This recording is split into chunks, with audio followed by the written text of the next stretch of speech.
Good evening, everyone. Priesthood Dispatchers here. Welcome back to the channel. Please like and subscribe. As always, if you feel that you can contribute to the channel and value this programming, you can now use this new lovely QR code above or the link in the description to leave a tip. And for those that do leave tips, we have these lovely badges in true Blue Peter fashion. If you leave a postal address there, I'll send that and probably some sweets out. But bear in mind, if you leave a £1 tip and put an address in the South Pole, it's probably not going to get much past Dover. Okay. This evening, we have such a treat. We have William Davis with us. William has a PhD in so many windows open. My apologies. I want to get the wording right. I know it's in theatre, but I want to get the wording exactly right. It is in theatre and performance studies at UCLA. You see, right. I knew. So basically, William's a really smart guy. And yeah, how are you doing today? We're doing pretty good. I was running around a bit to try to get everything all straightened out. So my mind's a bit scrambled, but I'm looking forward to just going over some of the topics and issues, the questions that you might have, and then seeing if we can elaborate on those a bit in relation to the Book of Mormon, the text of the Book of Mormon. One thing I will mention about my background, my PhD in theater and performance studies, some people might be wondering, well, what's that got to do with Joseph Smith and the Book of Mormon and translation? Well, theater and performance studies, it's a mixture of both a history of theater and theatrical practices and being trained in history in that area. But also in performance studies deals with the ways in which we're not just performing on stage, but the ways that we perform in culture. And it could be the way that a political debate takes place. It could be the way that we present ourselves to the world. And so what I focus on primarily in that is cultural performances. And specifically, I'm looking at kind of historical cultural performances. And so what I study is directly related to Joseph Smith and his performance of the Book of Mormon, or his dictation, and that process of dictating the Book of Mormon and the context in which that occurred. So a cultural performance, and that's what I study. So that's why I got interested. Well, and that brings us to this fantastic work, Visions in a Seer Stone, Joseph Smith and the Making of the Book of Mormon. And this is what we're going to be looking at this evening. It is a fantastic book. I know a lot of people, they'll say that their guest book's amazing, no matter what it's like. But William sent me this just the beginning of this week, and I've managed to digest not all of it, but a lot of it. And it's just amazing. The thing about this book, you can see at the top of the stream, I've put Book of Mormon nuts and bolts. That's what we're going to look at tonight. We're not looking at whether a tapir was a horse or whether, you know, it was the right spelling of the name Coriantoma, although I think we might touch on that. But what we're looking at are the actual nuts and bolts, the factual evidence that show that the Book of Mormon is probably a 19th century work. So okay, and I might nuance that just a little bit, because one of the things I've done with this work, because I realize when you do an academic study, you're also dealing with an academic study on a sacred text and how, you know, different people feel about that text. So what I would nuance is saying that the Book of Mormon has characteristics that point to the 19th century, and that's not to say, oh, that the Book of Mormon isn't something that someone can believe in. It's not an assertion about whether or not Joseph Smith composed it himself or if he was receiving some sort of divine inspiration. Those things are areas of belief that I completely steer clear of in this book. And what this book, though, is meant to do is to look at how the Book of Mormon itself, in the way it's structured, in some of the contents, how the contents are structured for the overall book as well as for some of the sermons, how those reveal that there are 17th century elements in that text, and however they got put there is according to someone's belief, whether God put them there, whether an ancient Nephite prophet foresaw the future and structured writings to look like 19th century, or whether it was Joseph Smith's contribution to the translation. All those things are belief issues that, and just to let people know that this isn't, an attack on the historicity of the Book of Mormon, but rather this is trying to set those things aside and just look at what the text actually tells us about itself. Absolutely. And I think there is so much gray, there are so many gaps, and what you've done here is you've given us some almost, I know you nuance it with, in the book it's very fair to both sides of the argument, but I think that this gives more of a clearer way of understanding the actual formation of the book. But let's get into it. The structure we're going to go for here is we've got some slides, but we're going to look at the home life of the Smiths and how that would have influenced young Joseph, and how that would have created an environment where he might be susceptible to creating the Book of Mormon. And then we're going to look at the outside world. And before we do that, could I just slip in one idea? Go for it. And that is, I know that when I was presenting this book to people who treat the Book of Mormon as a sacred text and they believe in its historicity, there are different theories within the LDS faith about Joseph Smith's level of participation, right? So some people believe that Joseph Smith was completely passive, that he did nothing but read words off the surface of a seer stone. Now, that's not a doctrinal point, it's just a theory, and that people have looked at, and they look for evidence for that. And the other side of that coin, also within the LDS spectrum of belief, is that Joseph Smith really was a translator, just like he said he was. And in that instance, when we see these 19th century elements, people would say, well, of course, he's a translator. And therefore, whatever he's getting would be going through his mind and his experience.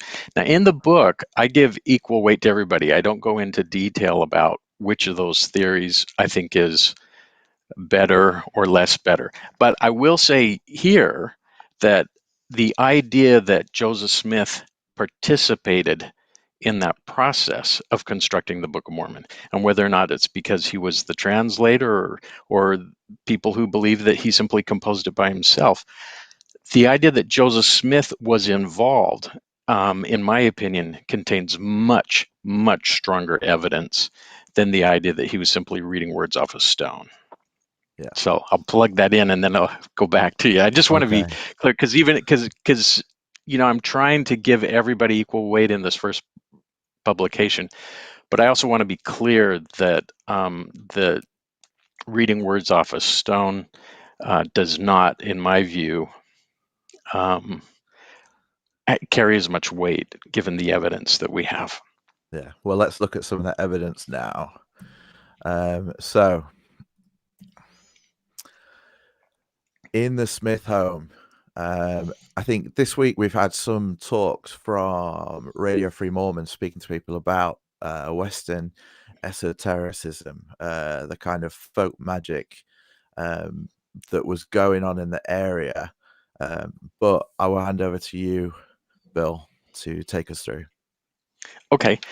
I think now in the book, I just kind of paint a very broad and in some ways even shallow picture, but I'm trying just to give the context of why Joseph Smith would even bother using a seer stone in the first place. And I know that as this idea of magic and the magic worldview has been talked about, that sometimes it's misinterpreted as Joseph Smith pursuing kind of satanic ritual type ceremonies or practices. And so one thing I wanted to do is to just stress that what was going on here was something that was very different from that. And then we can talk about how treasure seeking kind of comes into that. But there's a real difference here between someone who's doing some sort of satanic uh, occult practice where there's trying to unleash demons on the world or something. And that's not what Joseph Smith was doing. And there's also a move away from calling it magic in scholarship, because there's so many connotations that come along with magic, as judgmental connotations of it being, Yeah. fraudulent and bad and whatnot. So we talk about Western esotericism instead. And with Joseph Smith, what he was involved in is a kind of magic or esoteric pursuit. And so if I say magic or supernatural, this is what I'm talking about. It's where people were trying to gain greater access to God's knowledge and to understand the mysteries of God. And in order to do that, there were all kinds of things to learn about. And with Joseph Smith, he had a real preoccupation with understanding the language of angels, the language of Adam. It was a big thing in his a lifelong pursuit for him, and that was part of this. The way to learn these things was through revelation, and so you had to think, how do I get access to this knowledge through revelation? And seer stones were one way of gaining that access. And so when we come back to I see you have a slide up that's from the book, and this is just where I wanted to stress what was going on. When we talk about occultism, that doesn't mean cult. Occultism is the hidden. When something's a cult, it's hidden from view and covered up, and you want to have that revealed. So this brand of occultism, which is Christian occultism, was not nefarious with the perverse aim to unleash the powers of darkness onto the world. Rather, this was enlightened Christian theurgy, or white magic, or God's magic, with the goal of discovering God's hidden mysteries in order to harness greater spiritual knowledge and power. And so Okay. that's what's going on with the Smith family when they're looking at this. Yeah, and I think something that becomes clear is that the Smith family are seekers of many Yeah. things.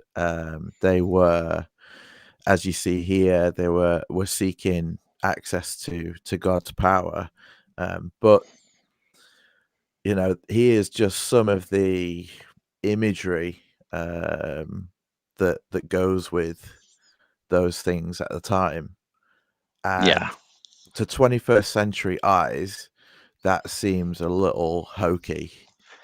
Well, yeah. And part of that is the context of what's going on in this time period, because, the sciences, I mean, today when we separate astronomy from math, from physics, and these are separate disciplines today. Well, back then, those lines between the disciplines were very much blurred. They haven't been set up yet. And there was a lot that was still being discovered. At this time when Joseph Smith was there, they still didn't know a lot of what was going on in the Western, what would become the Western United States. And so there was a lot of uncertainty, and they're still reaching out around the world and making discoveries. And so there weren't clear-cut borders between what was a scientific knowledge or a knowledge that was also scientific but deeper and hidden, and therefore part of this magic worldview, or something that was a miracle. All of these things start to overlap.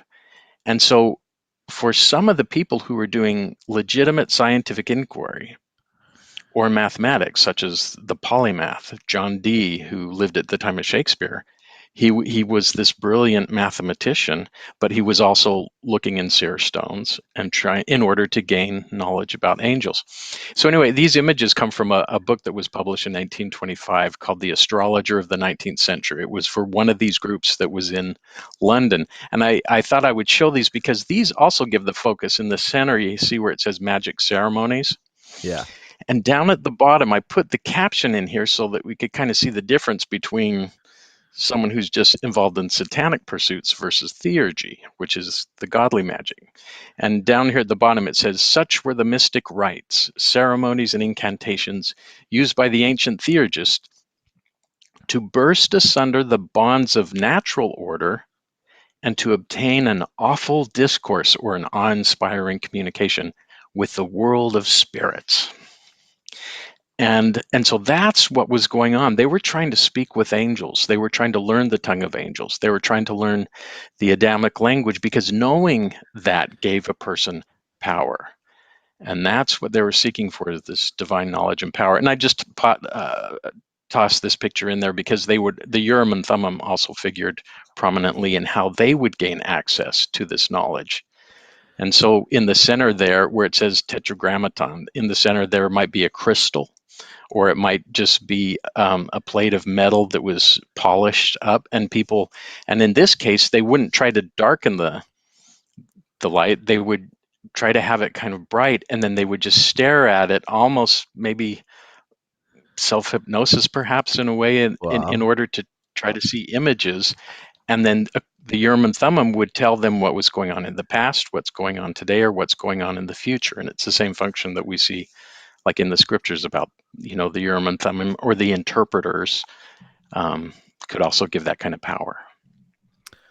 Okay, so we're moving on to another kind of seeking now.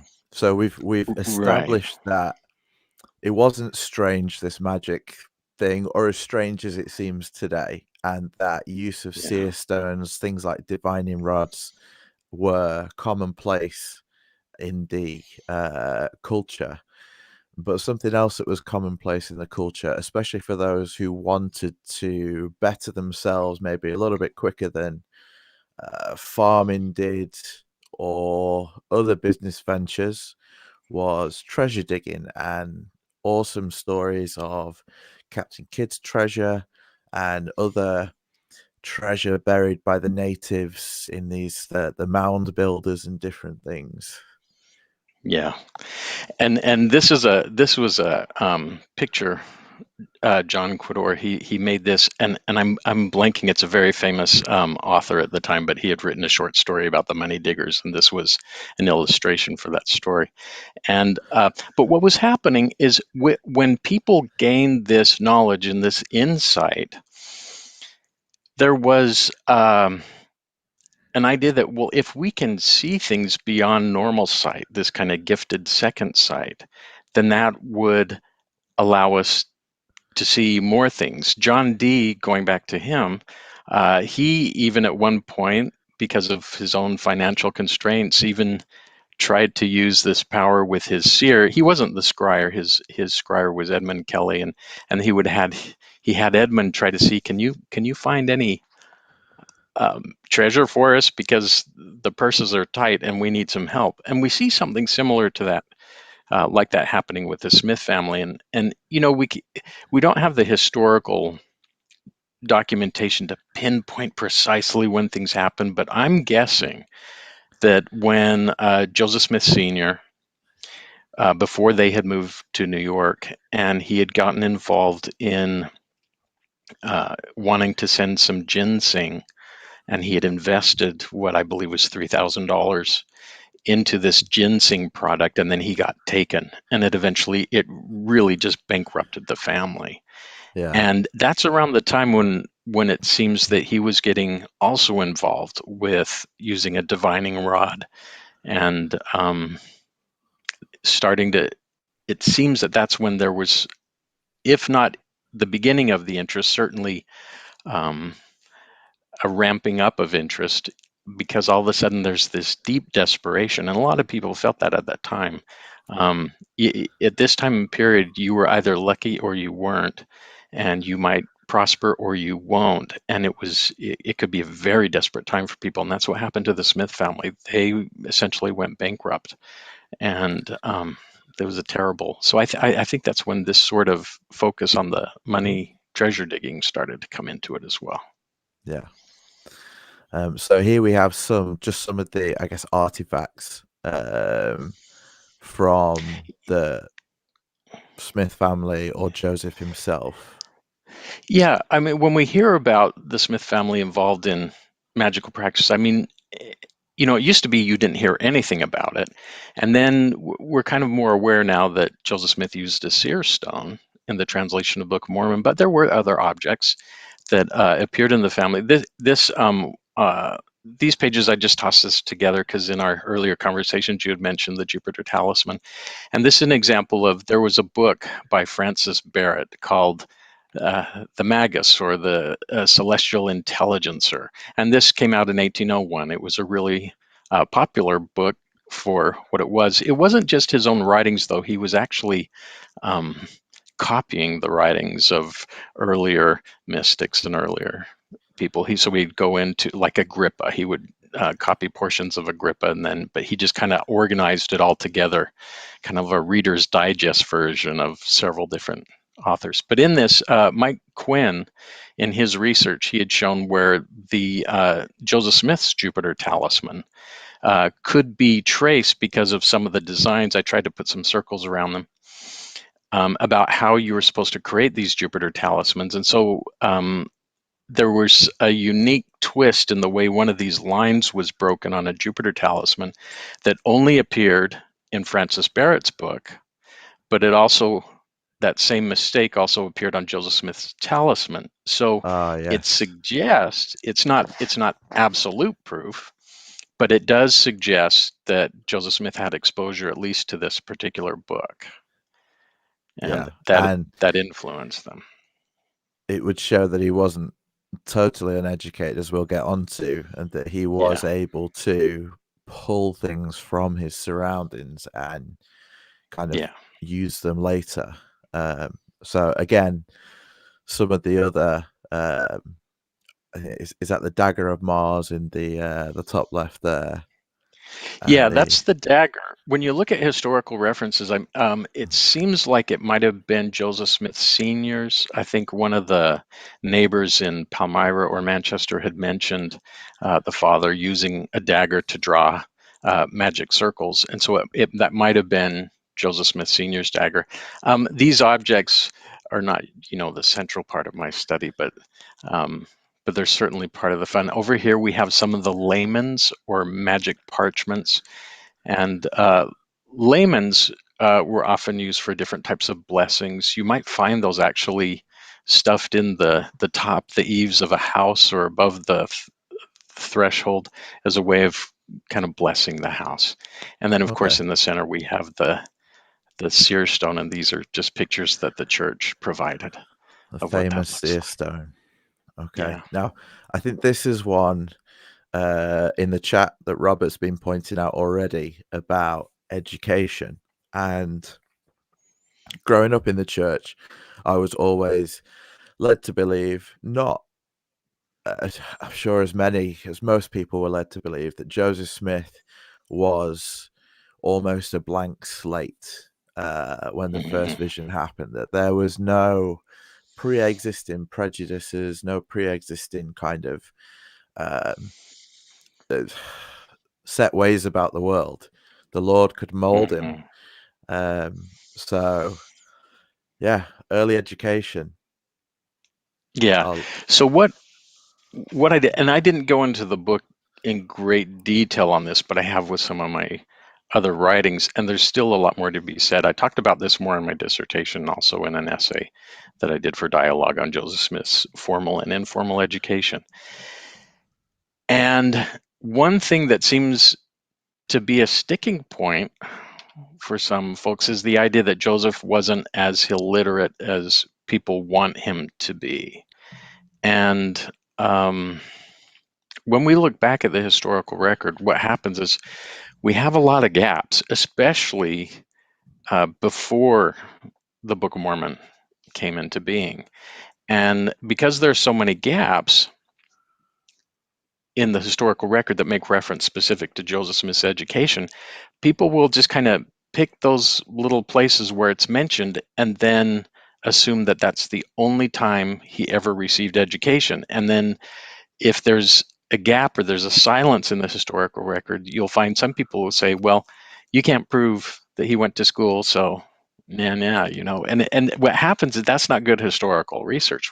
What you want to do is to go back and see what's happening in the context of those references, and then expand it out and look what's happening in the context of people around them and the practices around them in order to start to get a good view of what was going on. Now, also in addition to that, one thing that's really important is knowing that at this time in early America, the way that people got their education was different than the way that people get their education today. Today, people will go to a school, usually, or homeschool, but generally someone will go to a public school or a private school, and that's where they get educated.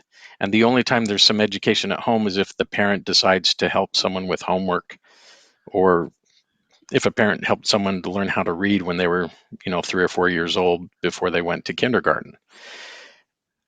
But back then, the way that people got education was through formal avenues and informal avenues, and the entire culture was committed to this idea of self-improvement, where people, you wouldn't just say, oh, I'm just going to go to my local common school and that's the only place where I'm going to get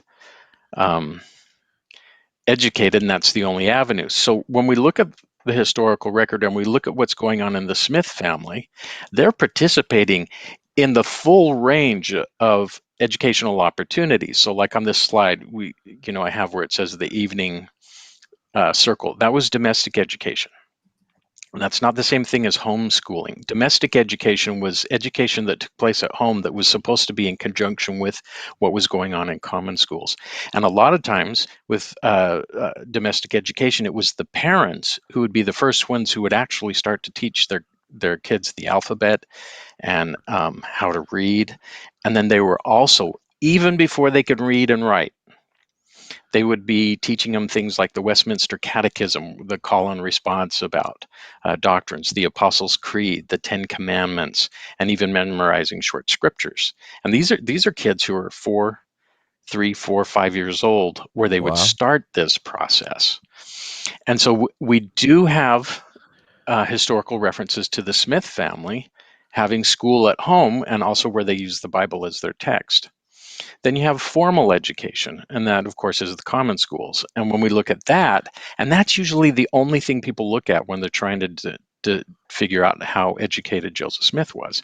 Joseph Smith attended education when he was in Vermont. We have it for New Hampshire. We have it for around the time when his brother was going to Moore's Charity School on the Dartmouth campus. We have him in Palmyra, we have him in Manchester, and we also have him when he was working for Josiah Stoll. And when you go look at those are just brief references to them. And when you go and look at how we know, for like example, when he's in Palmyra, there are several people who said that Joseph Smith attended school with them. And when you look at who they were when they lived there, then Joseph Smith, it's not like one term and then he cut out, but he would have had multiple terms of school at Palmyra. So we know he was involved in formal education. Then there was also Sunday schools, and we know from a reference that he was also attended Sunday school with a neighbor for a while, and during that time there was a lot of Bible reading, and also there would be readings that if they're still learning how to read the Bible, a beginner's Bible, so to speak, they would have pamphlets, things with the Christian missionary societies and the Sunday school societies would be producing shorter works for things. And one thing that I've been looking at too is the writings of John Bunyan, especially the Pilgrim's Progress. That was considered a beginner's Bible to teach people how to read religious works if the Bible language was still a little too complicated. Also, you have reading and self-improvement, which was a huge deal. That usually went, were you going to say something? I was going to say on this one, the reading and self-improvement brings me to a point that I've been waiting to bring up. So we spoke before about this image of the Smith family, And Yeah. I know that a big thing that's been made of, I guess, the Smith home is that they had certain books on the shelf, or that Joseph was Hmm. exposed to certain books, and that you can look at those books like the Late War, and I did have them in front of me, the Late War and the first book of Napoleon, and that the Hmm. writing styles in those books directly correlates with the Book of Mormon, and they might have been some of the books he was reading in the home. Yeah. With what we know now, I would hesitate from saying Joseph Smith definitely read those. And the reason why, and not to, how to explain this succinctly without being complicated, those studies are based upon looking for strings of words that are Yeah. together. So if you have the exact same string of words and they're repeated in another book, the exact same string of words, then the idea, the thinking behind it is the more of those you have, the more likely that there was some kind of exposure or connection between the two works. Yes.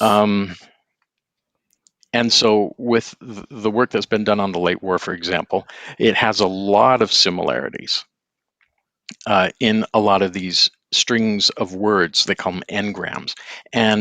But there's a challenge to that, because you always have to ask a question: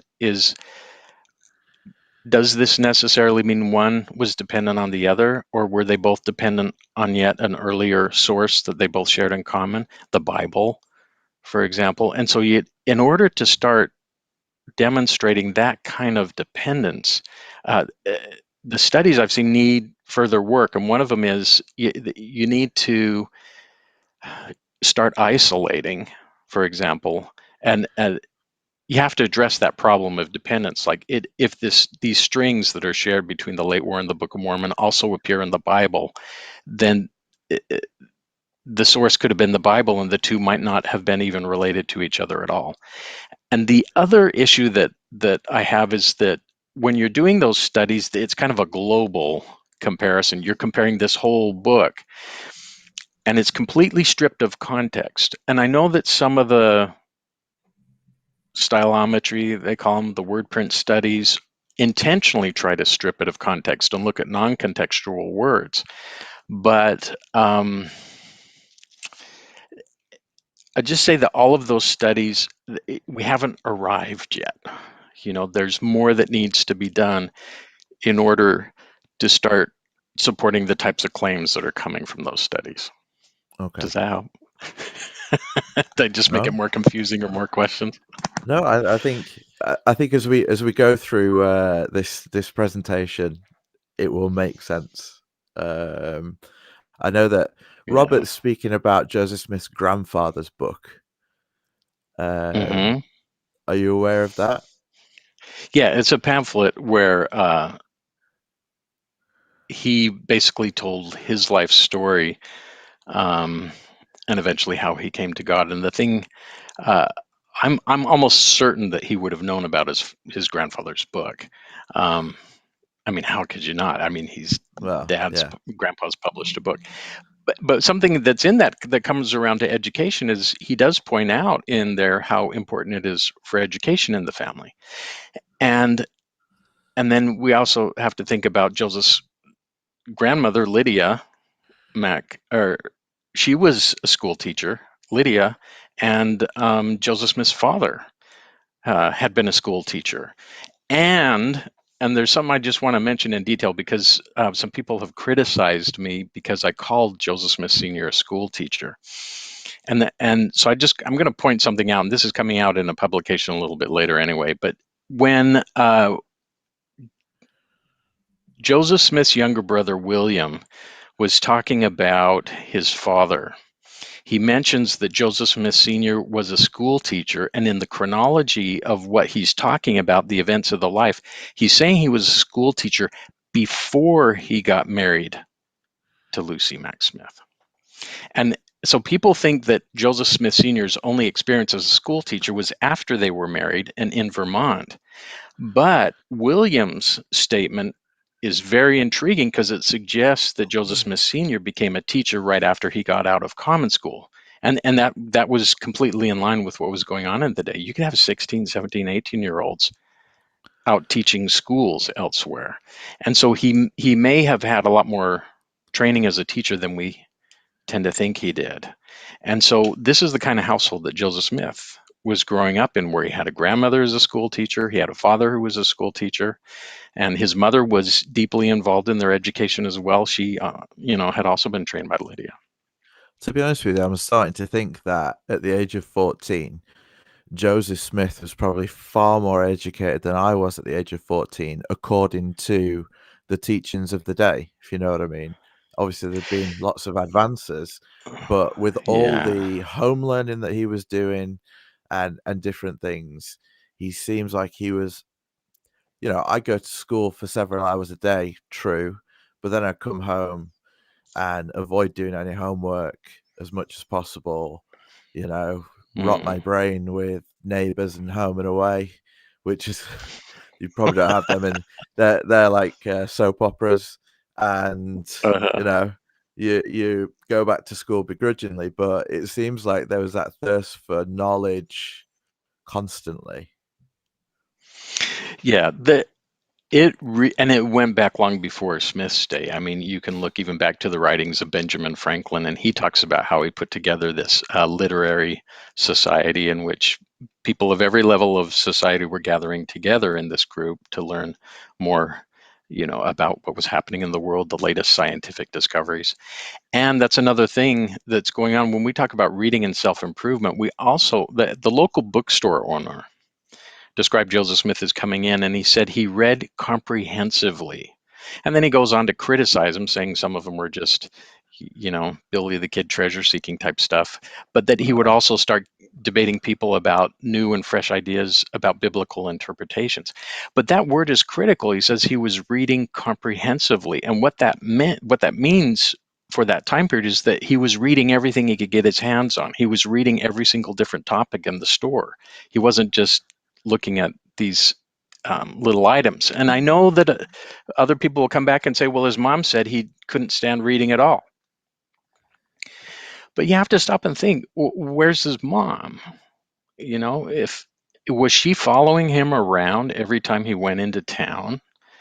And this idea that this bookstore said that he would come in and start perusing the books, that's corroborated, because when Joseph Smith was looking to get a printer, and when he was in Rochester, one of the people who worked at the store when Joseph Smith came in to say, could you print my book? He also described what Joseph Smith was doing. And while he was waiting, what did he do? He went diving into the book stacks and reading them and reading. So Doesn't I was going to say, it doesn't sound like someone who wants to avoid books. yeah. And unless his mom followed him from place to place to place and essentially was his shadow, her ability to be able to say what Joseph Smith was or wasn't doing would be limited to what she saw. And if that's predominantly what's happening at home, and the family's too poor to go buy their own library, then the only time Joseph Smith is going to be reading when he's not at home, or whatever limited books they have, such as the Bible or something else. Yeah. So a lot of times these things are exaggerated, or told from a specific perspective that people need to look into more deeply. Yeah. So, As you mentioned before, the book shop owner was saying that he would debate with anyone. And we got down there the literary and debate societies, which were a big thing back then. Yeah, so these types of societies were essentially, when you're in an area where the common school education, it can only do so much. But once that common school education is essentially rung dry, and there's still people who are saying, I've got to participate in this society. And the way that people participate, if you want to become a lawyer, you have to know how to speak in public. If you want to become a leader, a local civic leader, you have to learn how to speak in public. So the people who were leaders in this town were essentially trained orators. And there's this something that went on back then that today is really hard to recapture and imagine. And it's also one place where education today and education back then really diverged in a major way. Back at that time, there are some things that overlap. Of course, we learn how to read today. They learned how to read back then. We learned how to write and spell today. That's the same thing back then. But then the way in which they taught those things. In a modern school, we're fixated on a pen to paper. It's a written activity. Where back then, the schooling was a spoken activity. And when you got to the end of the term, you didn't have a written test. You had spoken presentations in front of a crowd. It would be the parents, it'd be local leaders, the church leaders, the civic leaders, and you'd get up and you have to recite poems, you'd have to recite essays, monologues. Sometimes you'd be doing a short scene from one of the readers. So it was all, even when you did like geography and other topics, math, you would have to. It was essentially an oral presentation to describe those topics or respond to questions about those topics. And kids, we don't have this today. And the only place I've really seen it is in with actor training. They're taught how to look at a text and then pay attention to every single the punctuation in the text, the ideas. Where do you take a breath? Where do you pause? How long do you pause? And that was just commonplace for these kids.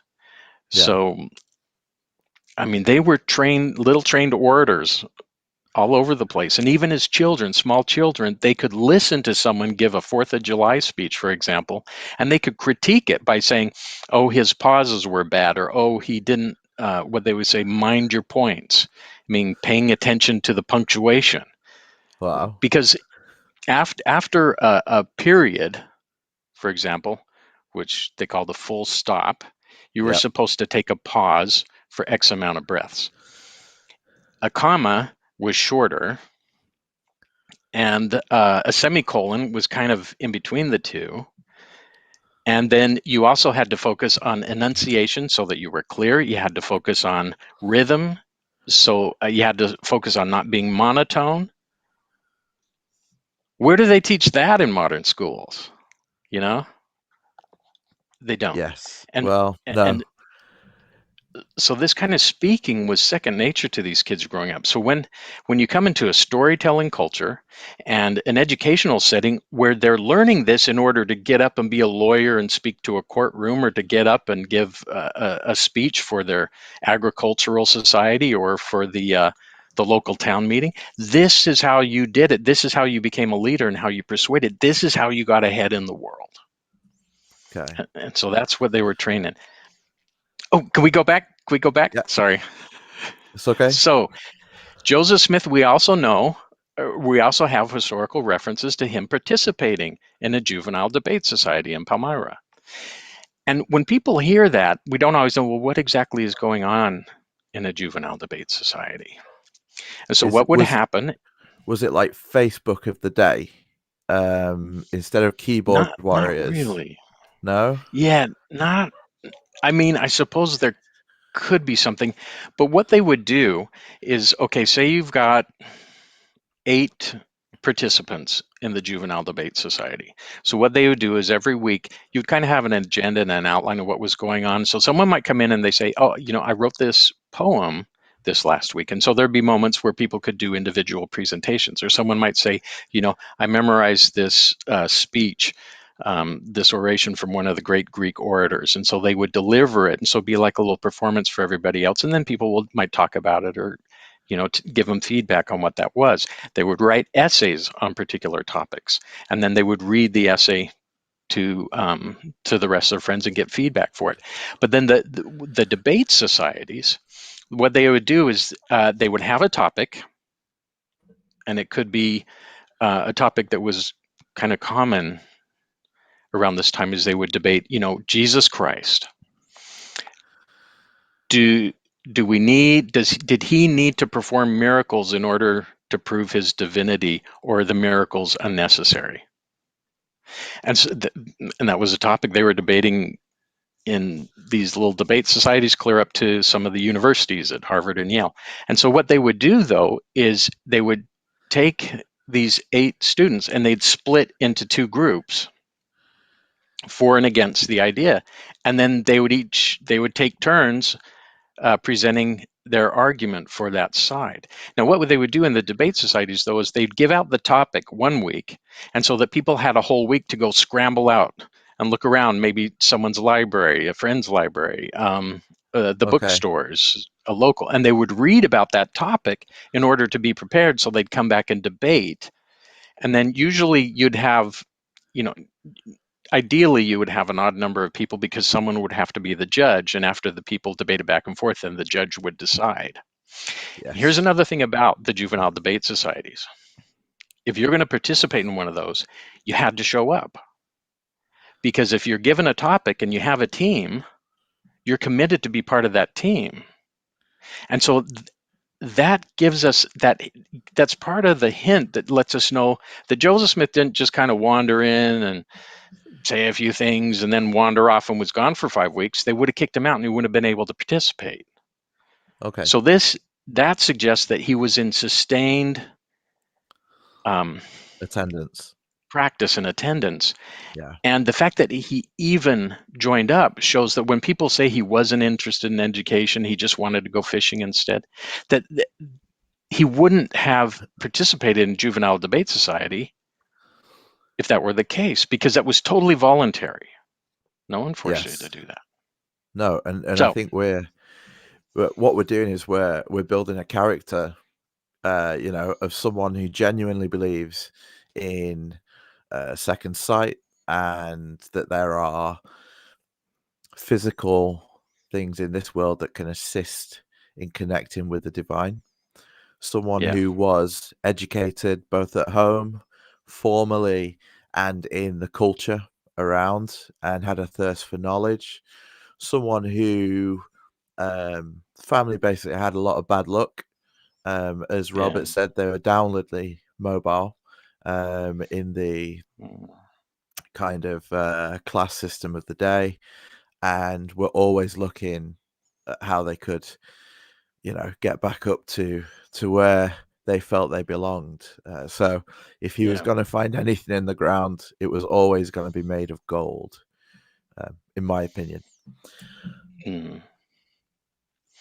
Now, this is the other thing, because there's still yet another avenue of education. And this probably was less than 6 months, is my guess. But that's when Joseph Smith joined a Methodist class meeting. And during that time period, he also made strides toward becoming a proficient Methodist exhorter. And within this Methodist culture, you say, well, what did these new budding preachers and exhorters do? And they're coming into a culture that was heavily influenced by John Wesley and John Wesley's. He put together this vast multi-volume work that I don't know that there would only be a small handful of Methodist preachers who actually read all of them. But it was essentially a collection of all the different writings and works that John Wesley felt that people should be aware of if they're going to be a competent preacher in Methodism. And so people were introduced to the Christian library, where you'd have to start reading, but then they were also taught, and you would also learn both by participation and just osmosis, soaking it in, as well as Yeah. people giving tips about how to preach, where Joseph Smith, if he certainly already would have been exposed to a lot of the preaching techniques of the time, and probably was already familiar with all of this before he went to the Methodists. But this is when we have a historical connection to when he would have actually been learning some of these techniques. And it's a technique that I talk about it a lot in the book, called laying down heads. And laying down heads is basically that when the Methodists were going to give a sermon. Now, this is just in general, because Every individual preacher had his own style. But what they would do is they wanted to develop a kind of semi-extemporaneous style. And what I mean by that is beforehand, they would think, okay, I want to talk about a certain scripture. And then what do I want to say about the scripture? And so then they would go through and present the major ideas that they wanted, and they would call them heads. And they would only have about 3 or 4 of these heads, and you can fit it on a slip of paper. And then what they'd do is they'd just use that as a mental outline, or they would take the paper up and have it in their scriptures. And then they would just start to preach. But all of the language just kind of flowed in the moment of performance. They didn't pre-write out the speech. And they became very well trained in just being able to do that, and especially if they were doing that over and over again, where you could just let a sermon flow. And sometimes it flowed so naturally, they'd even say, wow, I don't know where it came from. It must have been the Spirit that took me over and said all of that. Yeah, and I think that's And important. Continue.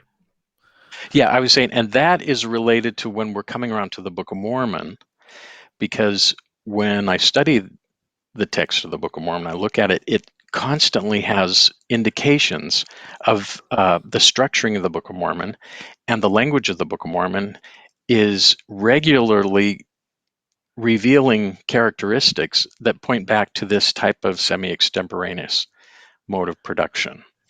And so what I'm arguing in the book, and what you have up on the slide here, is that when we want to understand the nature of the Book of Mormon, we need to understand it as a spoken composition. And when I say spoken composition, meaning that the words were created in the moment of dictation rather than a written composition. Yeah. And this is really important because a lot of times you'll see people try to compare Joseph Smith's dictation of the Book of Mormon to an author writing a book. And it's not the same thing. And people keep making comparisons. They'll say, oh, I wrote a book and it took me 2 years and I had to write 80 different drafts to get there. Well, that is not the same process that Joseph Smith was following. What he was following was this technique of sermonizing. And so trying to compare the two is comparing apples to oranges. It's not the same thing. So these are just some examples I put together to show what happens. These are little moments in the text when we can see that there's more of an oral performance going on rather than a written performance, because you're seeing the types of mistakes that would not have appeared if someone had written it and revised it. But where someone makes a mistake in the act of speaking and then realize a mistake is made, and so you keep continuing and making a correction. Yes. So there's no going back and revising, but there's revising as you go. Yeah. It's kind of like trying to style it out. Right. And that is something that points to oral composition. Now, this is a common one. This is from Alma 24, verse 19. This is when the anti-Nephi Lehis, when they said, oh, we're not going to fight anymore. We're not going to shed the blood of our brethren, so we're going to bury all of our weapons. And then so in Alma 24, we have this verse, and thus we see that they, the anti-Nephi Lehis, buried their weapons of peace, or they buried their weapons of war for peace. Wow. So you see that moment when you hit that or, the person who's speaking is kind of like, whoop, ooh, weapon of peace. What's a weapon of peace? Maybe a pen is a weapon of peace, maybe. But that's a moment where you just see there's in a split second, it's like, oops, I made a mistake. I'm going to correct this. Or rather, they buried their weapons of war for peace. Now, this is a common one, but I want to, people have debated on whether or not this was a mistake or wasn't a mistake. And so I decided I wanted to bring an example here that clearly shows it was a mistake because the text itself says it's a mistake. Okay, so let's go to the next one. Yeah. So this is when Alma and Amulek, okay? Alma has come to preach to the people in the city of Ammonihah, and it's there that he meets Amulek. And then the two of them as a pair go preaching. And so Alma has spoken to the people of Ammonihah, and then now it's Amulek's turn. This is really common in circuit preaching, by the way, where you would have a preacher and his trusty exhorter at his side, although Amulek does more than exhortations, but they would have preachers going out in pairs where one guy would give a sermon, the other guy would give a sermon. And this is just like that because they're also going around these towns. It's just like an upstate circuit preaching route. But anyway, so going back here, Amulek now is talking to the people of Ammonihah. And this is, he's talking to his own people. Some of them probably know him. And he says, that I'm also a man of no small reputation among those who know me. Many of you out there, he's saying, yea, and behold, I have many kindreds and friends, and I have also acquired much riches by the hand of my industry. Nevertheless, after all this, I never have known much of the ways of the Lord and his mysteries and marvelous power. Bump. And this is the moment when there's a pause, because you say, I said I had never known much of these things, but behold, I mistake, for I have seen much of his mysteries and his marvelous power. You see that? Yeah. It's the exact opposite. This isn't a clarification or a honing down of meaning. This is where, oops, I made a mistake. Yeah. Now, if you're writing the text, if you're writing, you say, oh, that's a mistake. You just kind of cross it out. You don't put all this extra language in here. You just say, rephrase. yeah, just go back. And nevertheless, after all of this riches and industry, I just never known much of the Lord. But instead, you have a phrase where he makes a statement. I've never known much of his mysteries and marvelous power. Oops, I made a mistake. I have actually seen his mysteries and marvelous power. Okay. And then here's another one. It's kind of cute, but there's some of them are really subtle, and they're a lot of fun. But this is when during the battles, and Captain Moroni is corresponding with Teancum. Teancum's in a different part of the country. They just had a massive battle. Teancum's killed. Amalickiah, now Amaron, his brother, is in charge. And then Amaron decides, instead of going out and fighting on the plains and stuff, we're going to hole up in the cities. And I think it's the city of Mulek, where they're kind of just going to hole up and defend their forces. And so that puts Teancum and his soldiers at a disadvantage because they're out on the plain, they're unprotected, and all the Lamanites are now inside the city. But Teancum wants to keep them on their toes during this time while he's waiting for Captain Moroni to come. And so what does he do? He wants to go out and build things within sight of the Lamanites, so the Lamanites know you got to be on your guard. And so we have this in Alma 52:6. But he, Teancum, kept his men round about the Lamanites as if making preparations for war. So he said, so what he's saying is we're just kind of making it look like we're doing preparations of war to distract them. But then you have this pause, yea, what? And he truly was preparing to defend himself against them. So here you have a moment where he says they're just kind of faking like they're doing preparation. Well, actually they really were doing preparations of war. And so that's another correction. You see these types of corrections happening again and again throughout the Book of Mormon. And those are not the things that are going to happen if someone is doing a writing project. Yeah. Those are mistakes that you clean up and remove. I wonder why I never saw these things when reading it, but I think it was because I was reading the Book of Mormon from the point of view of an author has sat there and engraven these things upon the plates very specifically. So every word that is there is meant to be there, but when you put it in this oral composition point of view, it makes a lot of sense that someone is kind of it's shooting from the hip almost. Yeah. But we're going to get to that as well. And one thing I would say about this, because at this point, if we're going back to belief about Joseph Smith translating a text or Joseph Smith simply composing, I want to let people know that looking at this this way doesn't threaten a belief. What it does is it would reveal, so if you believe the Book of Mormon is a translation of an ancient record, then this reveals something about that translation process. What that would reveal then is Joseph Smith is having some sort of visionary experience, not looking at words on a seer stone, because he wouldn't make these kind of mistake if the words were coming on a seer stone. But what he's doing is trying to put into words the things that he's envisioning. And so that tells us something about Joseph Smith's participation, in that he's participating in creating the words, he's participating in trying to articulate this stream of thought.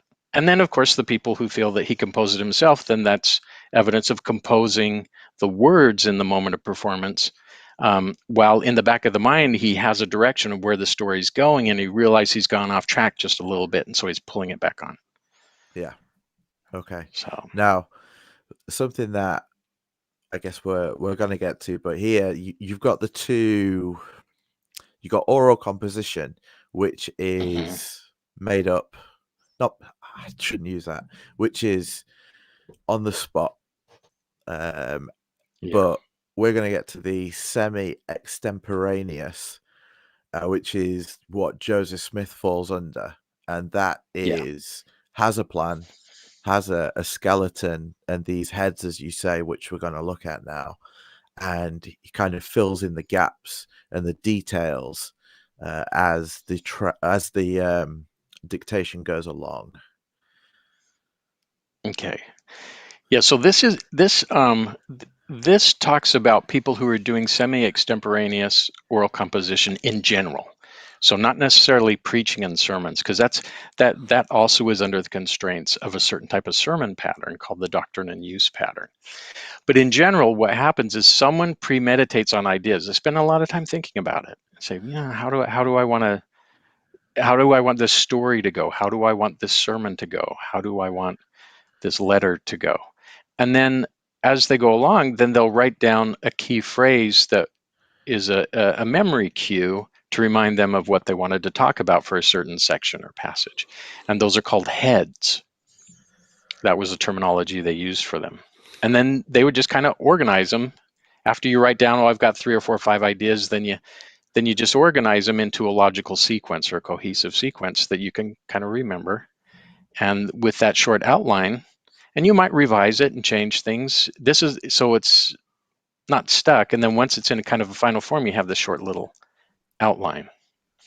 And that's your sketch. And they called it a skeleton. They also called it short notes or briefs, short briefs. And then people would get up and they would use those, and they might bring it up to the podium with them, and then they'll kind of reference it as they're going along and preach. Some of the great American preachers would use that style, or they would just slip it in their Bible, a little note in the Bible, and so it looks like they're just looking at a page in the Bible when in fact they have their little cheat sheet there. Or what was very common is, because these were so quick and depending on the preparation time, they wouldn't use their notes at all. And that was especially getting popular at the time of Joseph Smith, because there was more and more concern about people speaking according to the Spirit. And so if you go up there and you have your notes, people think, oh, he's pre-planned this, it's calculated. But if you don't have notes at all and you just whip off, it's like, oh, the Spirit was carrying him through that speech, and all these words came. I love the way that was common in that day. That's amazing. Whoa. Right there. So no, but it is fantastic. So we're going to speak about these heads now. And one thing that I think is amazing is that the Lamanites were all Methodists, which is interesting. I say that just jokingly. they weren't actually well, who knows? Who knows?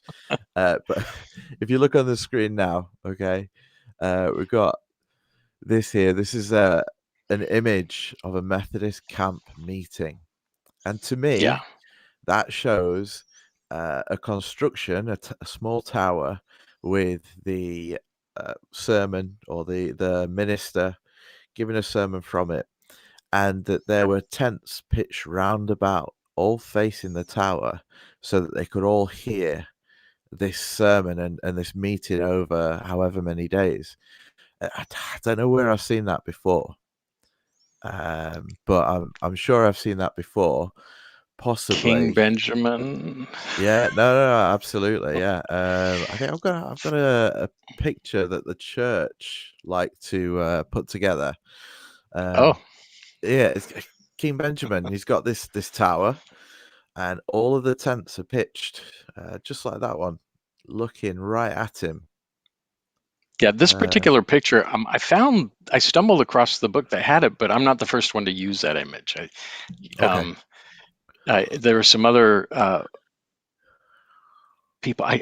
I've seen this in Mormon literature being compared to King Benjamin before, but that's. I mean, if you read the passage of King Benjamin giving his speech, and then you look at this picture, it seems that they were written one for the image and the image for the text. They're so close and interesting, but yeah, that would be an example. And again, I don't want to.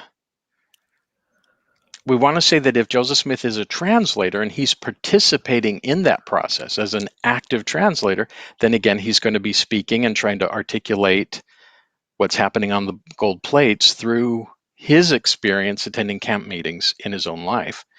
And so there are ways to look at this from a believing point of view without feeling threatened or without feeling like you have to reject this information. And by the same token, if you don't believe the Book of Mormon is a historical text, then you can see the 19th century elements that Joseph Smith used in order to create the Book of Mormon as a composition.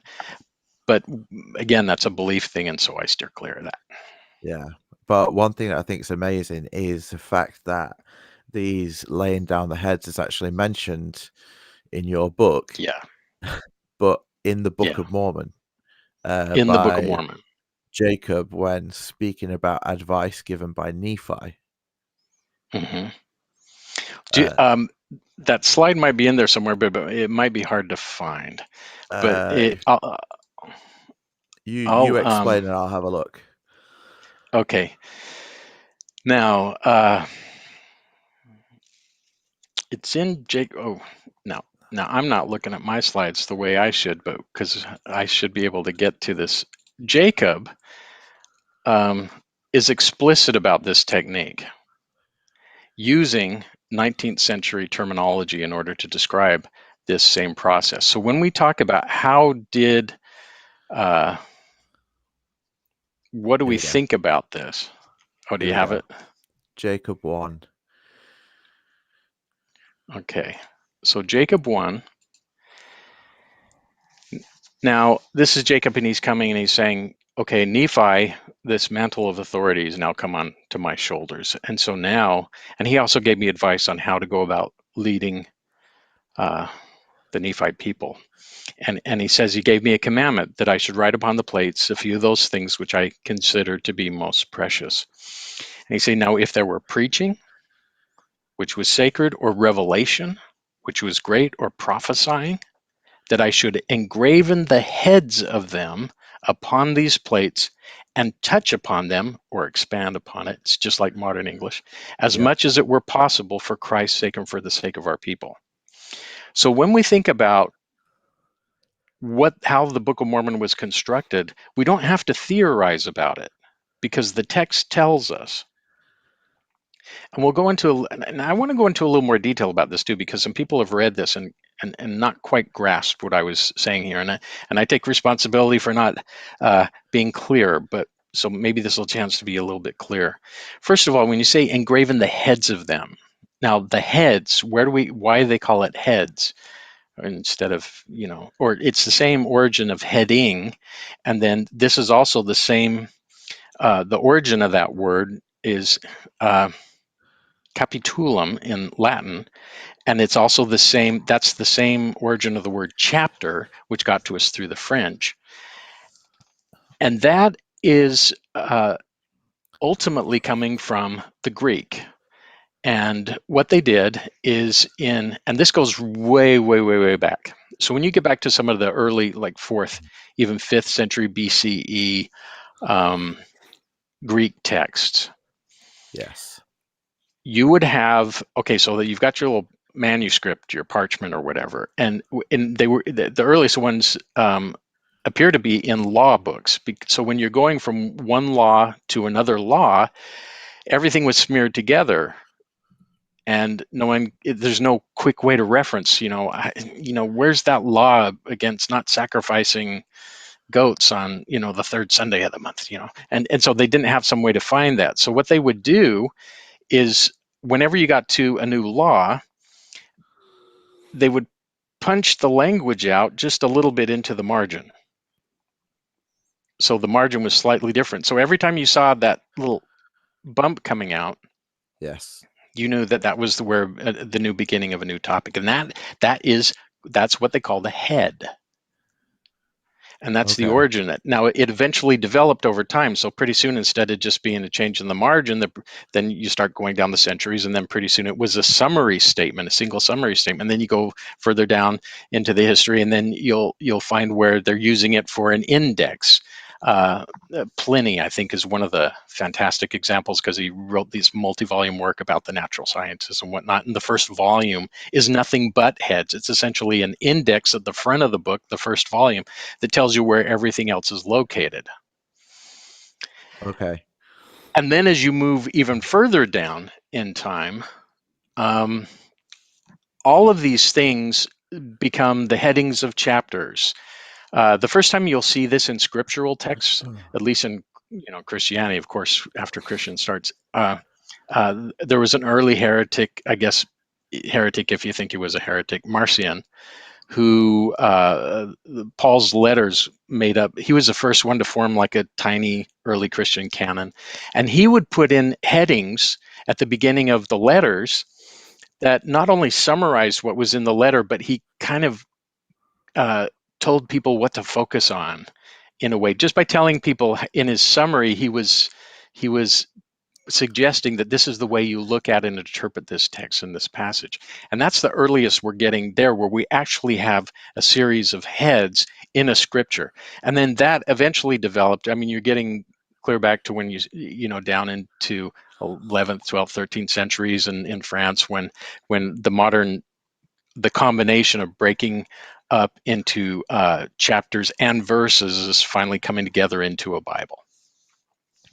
Okay. So what I was pointing out in the book is that when we look at what's going on inside of the Book of Mormon, and when you see the chapter headings there, not all of them, because a lot were added later, but there are some that were in the original Book of Mormon, like the opening when Nephi says, I and my family, we depart from Jerusalem. We're 3 days in the wilderness. We go, these headings.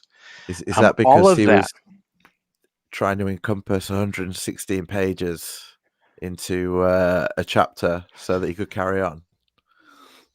No, because No? what that does is, what he's providing is an outline of the information that's going to happen later in the Okay. story.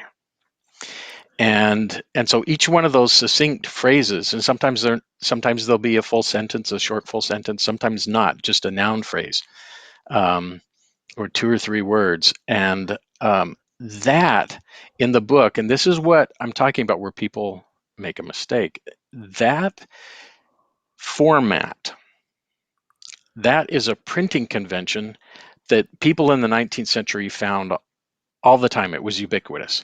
Now, let me be clear about something. Just because I say it's common in the 19th century is not the same as saying it was invented in the 19th century. It wasn't invented in the 19th century.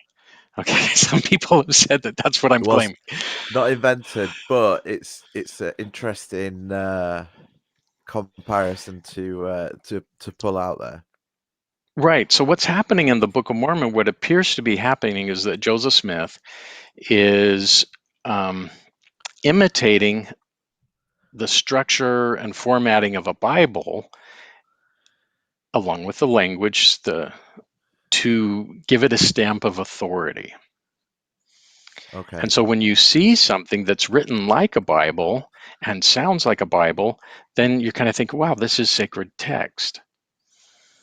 Whereas if you're just, let's be honest, if scratching it out. if you wrote it in the words of however he spoke to, the other guys Yeah. behind the barn, Hmm. no one would listen to him. It's almost as if No. someone today, I don't know, wrote a Bible in rap. That'd be interesting, Right. wouldn't it? But a lot of people Hmm. who don't speak that vernacular and don't hold that up as being proper just wouldn't listen to it. So Right. what was the proper way of speaking back then? King James English. Well, the King James, I mean, even when kids were in common school, you learned about this during your grammar lessons, by the way. Um, People were taught what an elevated style was called. They usually referred to it as sublime. That's the one word that comes up again and again with style. And as an example of sublime uh, language, the Bible was often held up as this standard. And so if you wanted something to be just truly majestic language, you would look for this sublime, King James Shakespearean type style. And I'm assuming that Um, the orators really had like a one-upmanship thing going on in the way that they could use that language and mold it to their message. Kind of, actually, but it gets really complicated in the early 19th century. So what would happen is with the preachers, some of them, but I think they were in a minority actually, some of them would try to preach in what they called a scripture style or Bible speak or Bible language, scripture language. It was called all those different phrases. And there was some ministers, when people describe the type of um, sermonizing they would do, they would use this particular style. But at the same time, and something that was even a bigger drive, the United States, it only been, free, so to speak, from you guys for just a couple of decades. You can have it. And yeah, anymore. Um, and again, we're also looking at the time here where, Joseph Smith, we had the War of 1812, and the War of 1812 didn't stop in 1812. I mean, it was in 1814 when, General Major Robert Ross came in through the Chesapeake Bay, marched north, burned and sacked Washington, D.C., then pushed his way up north to Baltimore. And so that there was a lot of animosity.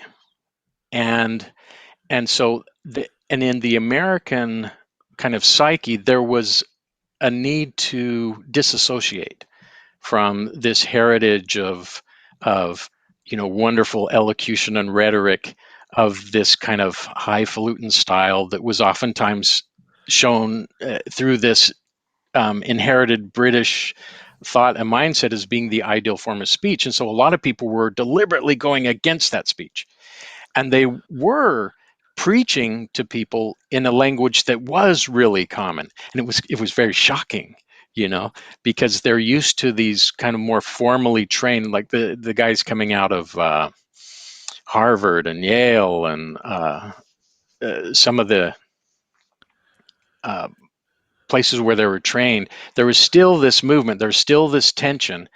And in the places where the Smith family grew up, the upper Connecticut River Valley, or just the whole Connecticut River Valley, there were people who had moved away from this real super formal style and were doing a lot more extemporaneous style preaching. Hiram Smith, Joseph's brother, when he was at Moore's Indian Charity School, which had been kind of shortened to Moore's Charity School by that time, he was learning this semi-extemporaneous style. When he was at school there, they were being trained to be missionaries, not just missionaries in general, but missionaries who would be going out and teaching the Native American populations. So that was kind of at odds with this more formal, stiff style that was happening over in the major cities in Massachusetts and along the northeastern seaboard. And so there's a lot of tension. So that was their way of saying, we're gonna preach, and we're going to do it in the shoulder rubbing jargon of the local tavern. and we're going to reach people, and we're going to reach to their hearts, because we're speaking in the language that they understand with their hearts, not just the language they understand with their minds. And Okay. we're not going to quote Latin at you either, nah. So that's what they were doing. And so there was this tension. So some people would speak, and there were exceptions, because when people are praying, it kind of would pull back to this: you're speaking to God, so you want to be as formal as you can. You're not trying to have an argument with the formal guys. You're speaking to God. So in prayers, you would start to see, and it's just like in the LDS church today, when people start to pray, they switch into this language of prayer that's not the same as the language of everyday speaking. Oh yeah, if I was And so, giving a blessing to someone, I became the most well-spoken individual in the county, yeah, Whereas yeah, immediately after I'd given them the blessing, I'd be like, "Oh yeah, so we're watching the yeah, footy later." You know what I mean? It's like you just switch, and I'd say that was in respect to my priesthood or whatever it is. It's the same reason, yeah. and you do what you do. So a good example, coming back to these heads, as something that I enjoyed in your book and presentation, was Abraham Marshall's short notes. I'll just show Hmm. these on the screen. And the reason I Yeah. thought these were amazing was because on this small page, now, if you bear in mind, this small page is just a small pocketbook. One, Hmm. two, three, four, 5 sermons, possibly the beginning of 6 at the bottom, and half of, maybe 6 sermons on there. Plus half of Just 2 others. you know what I mean? And Yeah.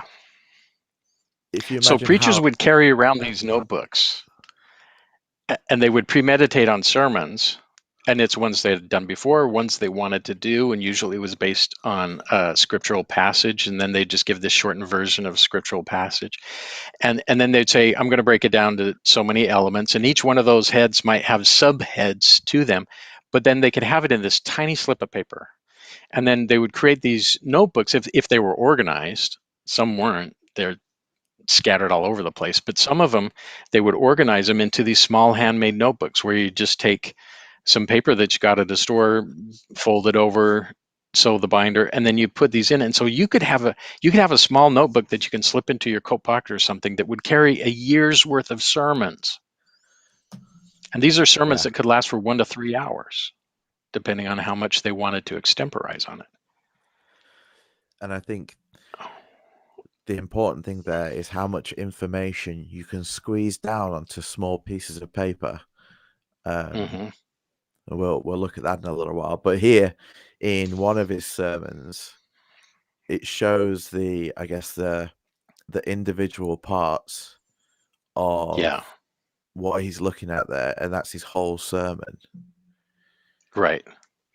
And so what that is, that the verse from Acts 4, verse 11, and head of the corner, this is just 4 words from the entire verse where they're talking about, here is Jesus Christ, and Jesus Christ is the head of the church, and he's kind of the foundational keystone of everything else. And so that's what he's preaching on. He only needs those 4 words, head of the corner, to remind himself of what the scripture is and what the central meaning is that he wants to preach about. And so the 1, 2, 3, 4, 5, these are the subheads of that one heading, how Christ is the head. And so how is Christ the head?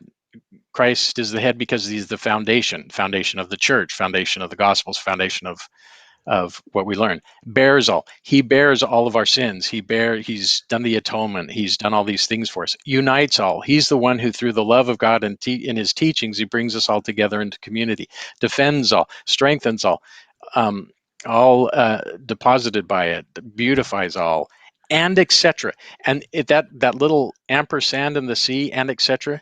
Now Yeah, that is Abraham Marshall saying, I have more ideas here, but I have enough down on my notes that I'm going to remember the rest. And I just give myself this little thing saying, so there's more to talk about. And he's just alerting himself to the fact that he has more. And he could take that and he could expand it easily into an hour-long sermon or longer if he wanted to. Okay. So if we start to look at timelines then, Hmm. and we've Can I pop in real established, quick? yeah, Just pop in and real say something. Going back to the Book of Mormon, when we look at those headings that are there, and they're not over all the chapters, it's not consistent. And that's also another thing that I believe points to oral performance. Because if it were a written project, you would have had those headings over every single book and every single major chapter in the original, but you don't. And so that means that someone sometimes thought to put them in and sometimes didn't think to put them in, even though they're following that is the structure of dictation. And so that also points to oral performance. But the other thing is, and I go into more detail on the book, that is those headings, those outlines are exactly the same thing that the preachers would use as kind of the summary of mnemonic cues to then go ahead and extemporize a whole story, yet still follow a structure. And so the Book of Mormon it's right there out in the open, the techniques that were used. Not only can we see it in those opening headings, but we're actually told it in Jacob what it is. So it's telling us how it was put together. And and that's one of the biggest points I wanted to make and with this one. with Joseph Smith in his sermonizing, he even references the fact that he is a sorry, I'm looking down at the word so I don't say it wrong, a semi extemporaneous orator when it comes to one of his most famous sermons, the King Follett sermon. Yeah. I mean, Um, he says it explicitly yeah, what he's doing there. Where I don't remember the phrase, but he's saying, "I'll speak the best that I can, and the Spirit's going to lift me and carry me through," something to that effect. yeah, and I think This was that, this was Joseph Smith's technique as well, and he would go on tangents. So you can see that he's following an outline, but he's constantly going out on tangents, going yeah, out and then coming back, going out then coming back, and that's something that in written text people call resumptive repetition or repetitive resumption. You can say it either way, and um, and so people say, well, that's evidence of a written text, but in fact, that's actually what Joseph Smith does in his spoken, and that's why I went into detail on the King Follett sermon. One of the reasons is because you can see the same type of pattern of following a structural outline, yet having the freedom to extemporize and go on tangents, yet always coming back to that outline. So we know that that's the way he preached. That's also the way that we see the progression of ideas within the Book of Mormon, where they follow an outline, but then they go off on these long tangents. There's a lot of information that's not in those opening headings, and then it will come back to it. And so it's the same type of approach that's going on. okay. Now, just show this in the stream. So, moving forwards towards the timeline, I think this scripture that, sorry, the scripture that we've got here is very important to bear in mind. So, Doctrine and Yeah. Covenants, section 9, 8 to 9, and the part here, but behold, I say unto you that you must study it out in your mind, then ask me if it is right. And that goes back to the whole fact that these things aren't just coming on the spot to Joseph. He understands that the process must be studied out, and that's the process that he goes through. That's the process that he is advising here in Doctrine and Covenants. And that brings us to the question that the church holds up the timeline as miraculous because it was 60 to 65 working days of dictating the Book of Mormon. I think in one of the videos, Russell M. Nelson, he jokes by saying, have you ever had one of those challenges in the ward where they say, read the Book of Mormon by Christmas, and Christmas is 4 months away, and you have to read 6 to 8 pages a day, and it's really difficult to do. At which point, I think if a book's hard to read because it's 6 to 8 pages a day, it's not a very good book. But he says the miraculous thing is that Joseph dictated the book in half that time, and I think Yeah. we've got something to say about the timeline. Yeah. In terms of speed, well, there's a couple of things there. I'll go to the study it out in the mind, then I'll go to the speed of dictation. Yeah. But study it out in your mind. Now, when this was giving, he's criticizing Oliver because Oliver said, I want to translate, and then he couldn't. And they Yeah. don't tell us exactly what he was doing or what he was trying. Some people have said that this message meant that Oliver was using the one of his divining rods and trying to determine the translation through that, and that this doesn't apply to the Seer stone. But I don't see evidence for that. I agree with Ann Taves that when we're looking at how this is an exposition, this is the closest and earliest exposition on how the Spirit works in relation to translation that's essentially given in real time of the translation itself. And it's talking about inspiration in general. Is not saying, when you're using this object, this is how it works. When you're using that object, that's how it works. And so this is something that is the closest thing we have to Joseph Smith telling us what was going on at the time that he was actually doing the translation. And so when he's telling Oliver, who's coming into this without any preparation whatsoever, he's saying, if you're going to be able to translate this, and if you're going to be able to dictate to someone these stories, you have to stop and think about it. Yeah. And you have to consider it, you have to ponder it, you have to wait for inspiration and spiritual confirmation that what you're thinking is true, and then you speak. And so apparently Oliver just looked at the seer stone and said, how come I don't see words? Or he looked at the seer stone and said, the words aren't coming. And Joseph Smith was, because you're not doing it the right way. And so what this suggests, though, is that for Joseph Smith, he would have had that preparation done, where he had studied things out in his mind, where he had received confirmation, whatever that was, of what that he was dictating was true and accurate. But Yes. that's not what was happening during the dictation itself. He was just spilling out the words. And this, all scripture given of God, it's also Joseph Smith's words about translation echoed that scripture in Timothy, that it's going to come from, that inspiration is going to come from God. And so the question is then, when was that preparation time, and how much preparation time would there be for Joseph Smith to study it out in his mind? So this is what I'm offering in the book. Normally when I did this, things would come up one piece of information at a time, so it didn't come Apologies. bombarded. Everyone just look at it one bit at a time. So just to explain this diagram, so here we have kind of the red spine along there, 1823, 1824, going across through 1829. Those are the years that encompass the translation time period.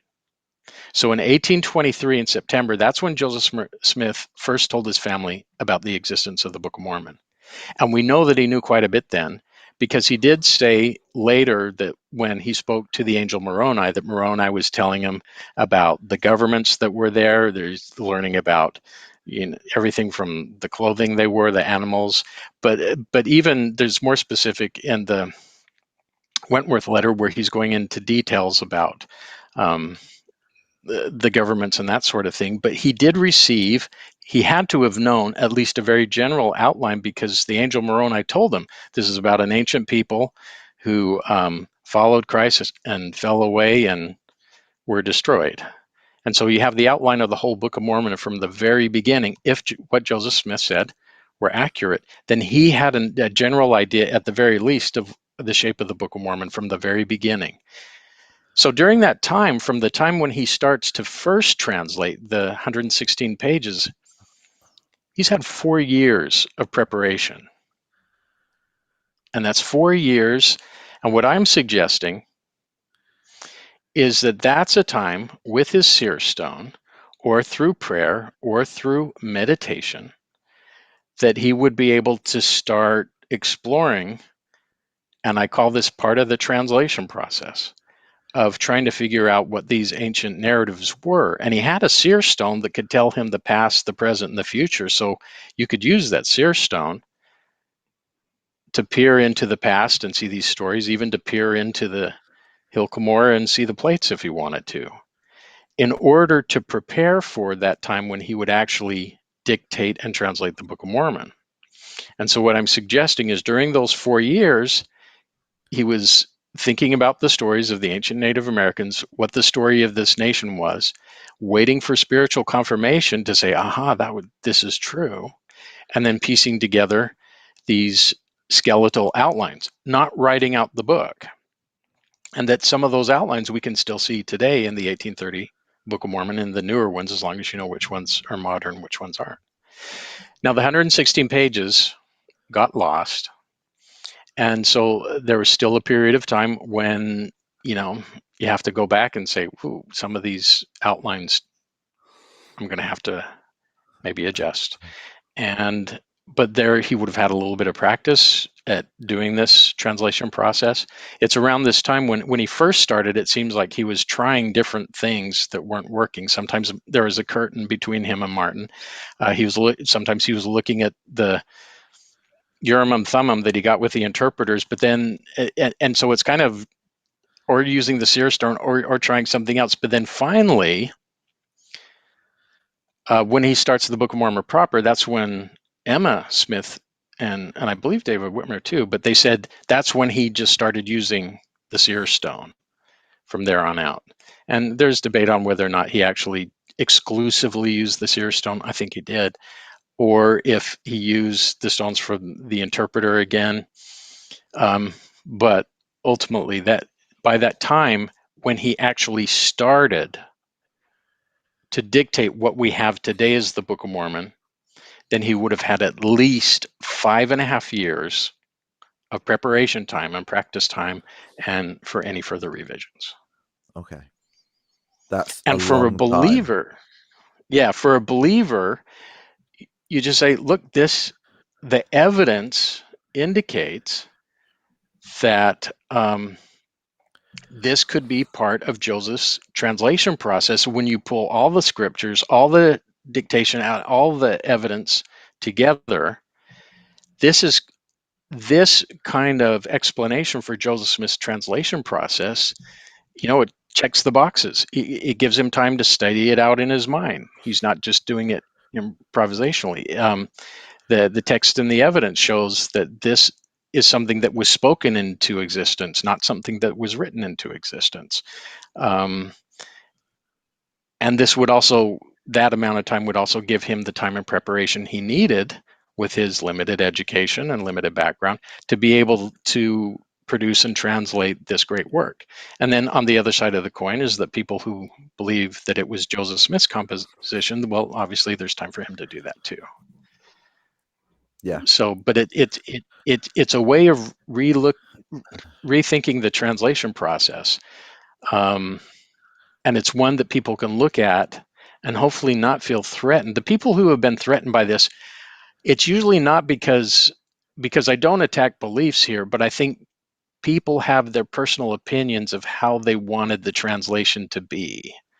And so even if it's just their own personal theory, when you have your theory kind of attacked, some people respond as if they're defending the faith when in fact they're just defending their personal desired viewpoint. And so I hope people will stop and think that, if some of this sounds difficult against my opinions about how it happened, realize that there are other ways to look at it within a believing paradigm, and that your world doesn't have to fall apart. You might need to start expanding the envelope a little bit. Yeah. And I think another important thing to understand is the fact that today, by 21st century standards, for someone to sit and dictate any book in a 2-month period seems a big job. But at the time, we've shown obviously that it was a very oral society and that this is the way that these things happened. But I know you've said in the past, if it was 60 to 65 days, why did it take that long? Yeah. And the reason why I say that is if Joseph Smith really were looking at words on a stone, Okay, then that means there's no work to be done other than transcribing. Yeah. And you can transcribe really fast when that's the case. And this doing it in about a 60-day time frame, it would just be too long for someone who is just dictating pre-written words. And the reason why I say that is because you can look at people who were skilled at telling long narratives. And the one person who I've talked about is when Avdo Medovic, and he would sing these songs. Milman Parry and Albert Lord were two scholars who wanted to understand Homer better and the text of Homer. So they said, is it possible that there are living oral traditions that have comparable techniques going on, even though we're not going to find the same thing? And so he went out and they started looking at some Serbo-Croatian Muslim singers who would tell these long epic stories. And in particular, this one guy who was talented at it. So there are a lot of people who were good, but this one guy in particular was awesome. His name was Avdo Medovic, and he. When I went in and I looked at the pace at which he dictated his stories to Milman Parry and Albert Lord, as well as their assistants, and he was completely illiterate. He couldn't read or write, so all of this was completely in his mind. And he was dictating at a pace that was twice as fast as Joseph Smith. Wow. And so if Avdo had been dictating the Book of Mormon, then he would have probably been able to produce it in about 30 days to 35 days, is my guess. And so Wow. that tells us a little bit, I think, about Joseph Smith, and that he's not this skilled singer of this other cultural style. Obviously, that there was some hesitancy perhaps still there, but the real question then, that's why I just kind of postulate, well, the question is not how come he did it so fast, but the real question is how come it took him so long. And I think it's just because there were a lot of other concerns. He had to probably take more breaks and rest, and then there are things around the house he probably had to do. So, Well, I'll push back slightly. So I think we're getting to the point now of tight translation, loose translation. Tight translation would be supported by Emma and Martin Whitmer in their quotations to say he would pick up and put down word for word kind of during breaks.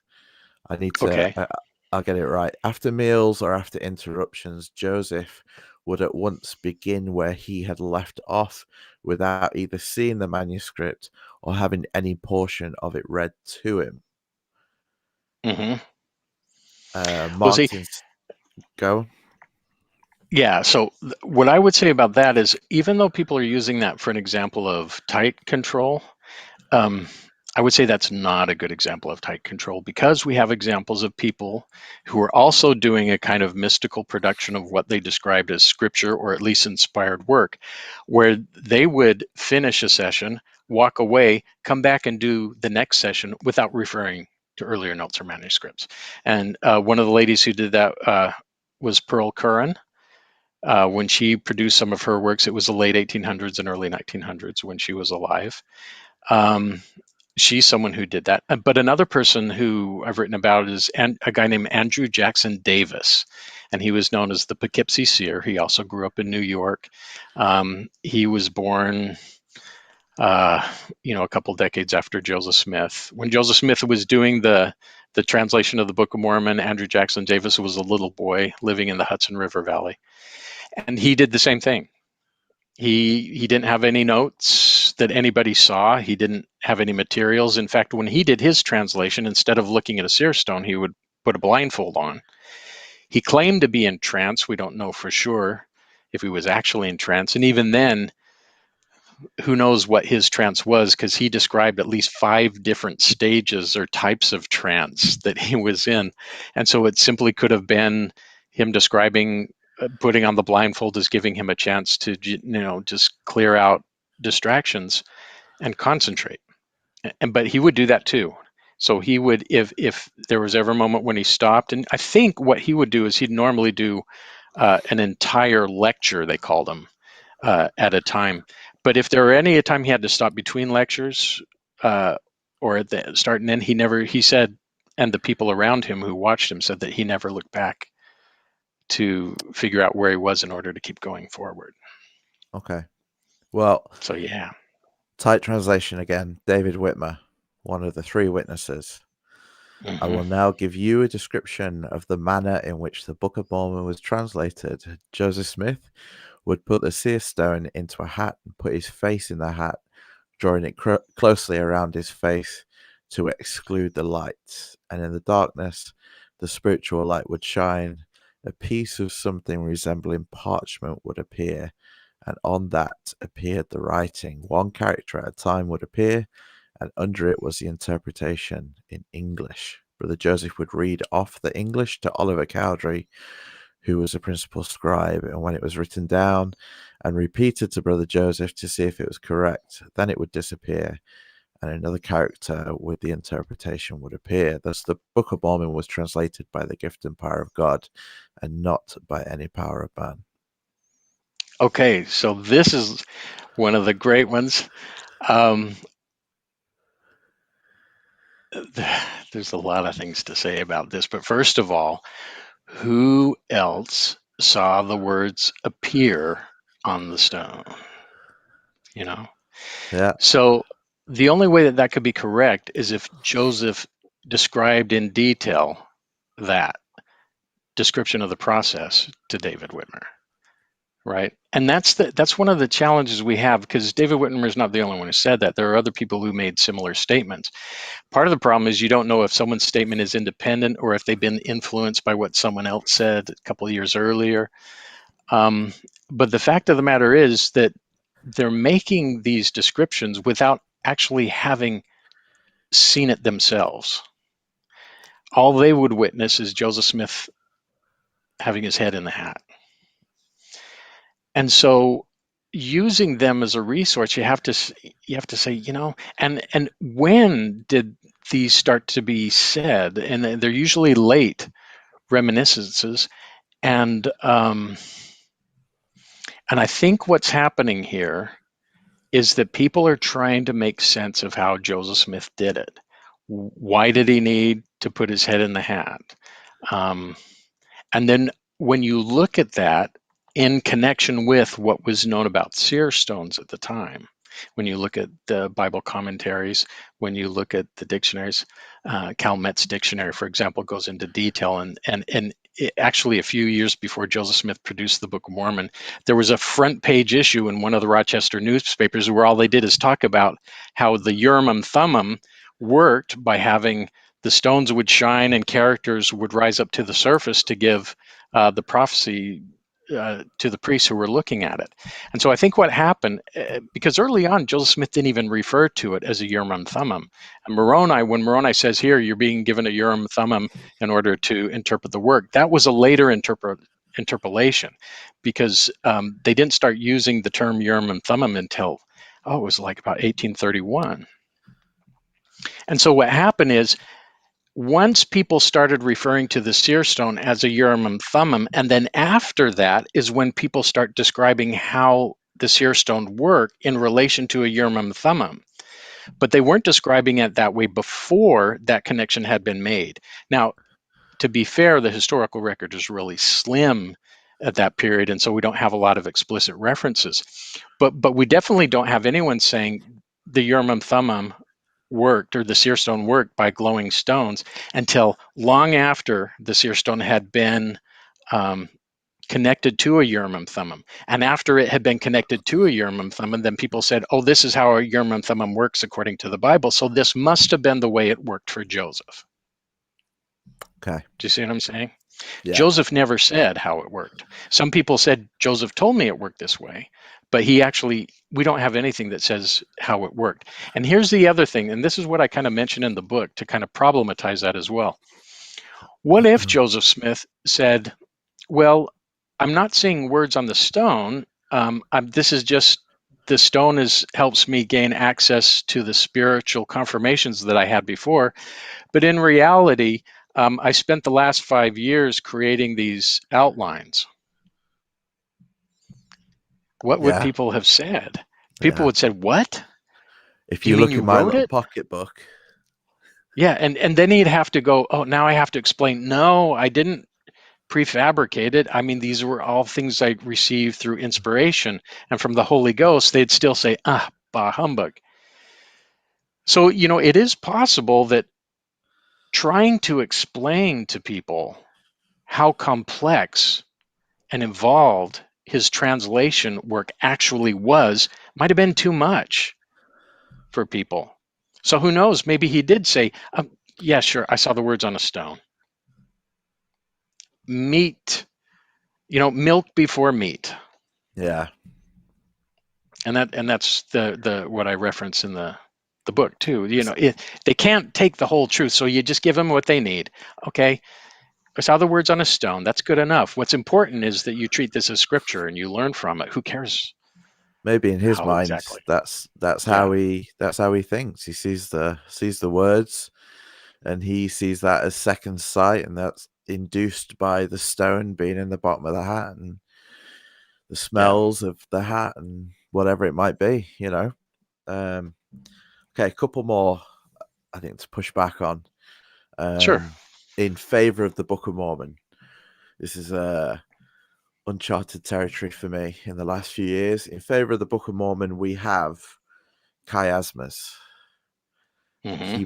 Hebrew style of writing. How could Joseph include or speak in that way when it was I guess an ancient Hebrew way of Hmm. speaking?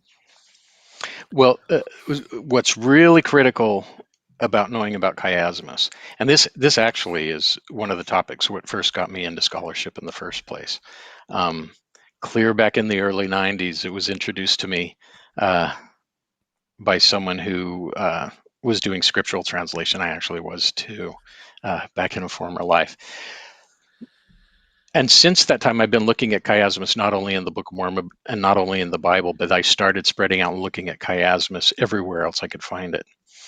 And what we have when we're looking at chiastic structures is oftentimes there are people using complex chiastic structures who don't even know they're using them. Can you give us And an example?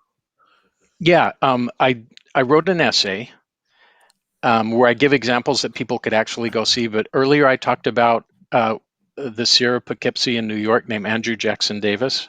Yeah. He produced this work the same way that Joseph Smith did. In other words, he would give a sentence and then he had a scribe. The scribe would write it down and say it back to him before he moved on to the next sentence. So it was almost a duplication of what Joseph Smith was doing. Well, Andrew Jackson Davis text, when you go through and look through that, he has phenomenal examples of complex chiasmus. He has examples of complex chiasmus that are as large, if not larger, than Alma 36, which is supposed to be this great pinnacle of chiastic structure in the Book of Mormon. What And he's not the only one. We find it all over the place. Um, there's in the not, Doctrine and Covenants as well? yeah, yeah. Yeah. People have found it in the Doctrine and Covenants, but what ultimately what it's coming down to is people kick out chiastic structures almost as a default position of the cognitive architecture within people's minds and how they process information. Okay. And when you look, and so I've looked at people, for example, I published 2 or 3 papers on Shakespeare's use of complex chiasmus. And Shakespeare used it not only to organize the real small ones, but large ones that would cover entire speeches, entire scenes, and sometimes he used it to structure entire plays.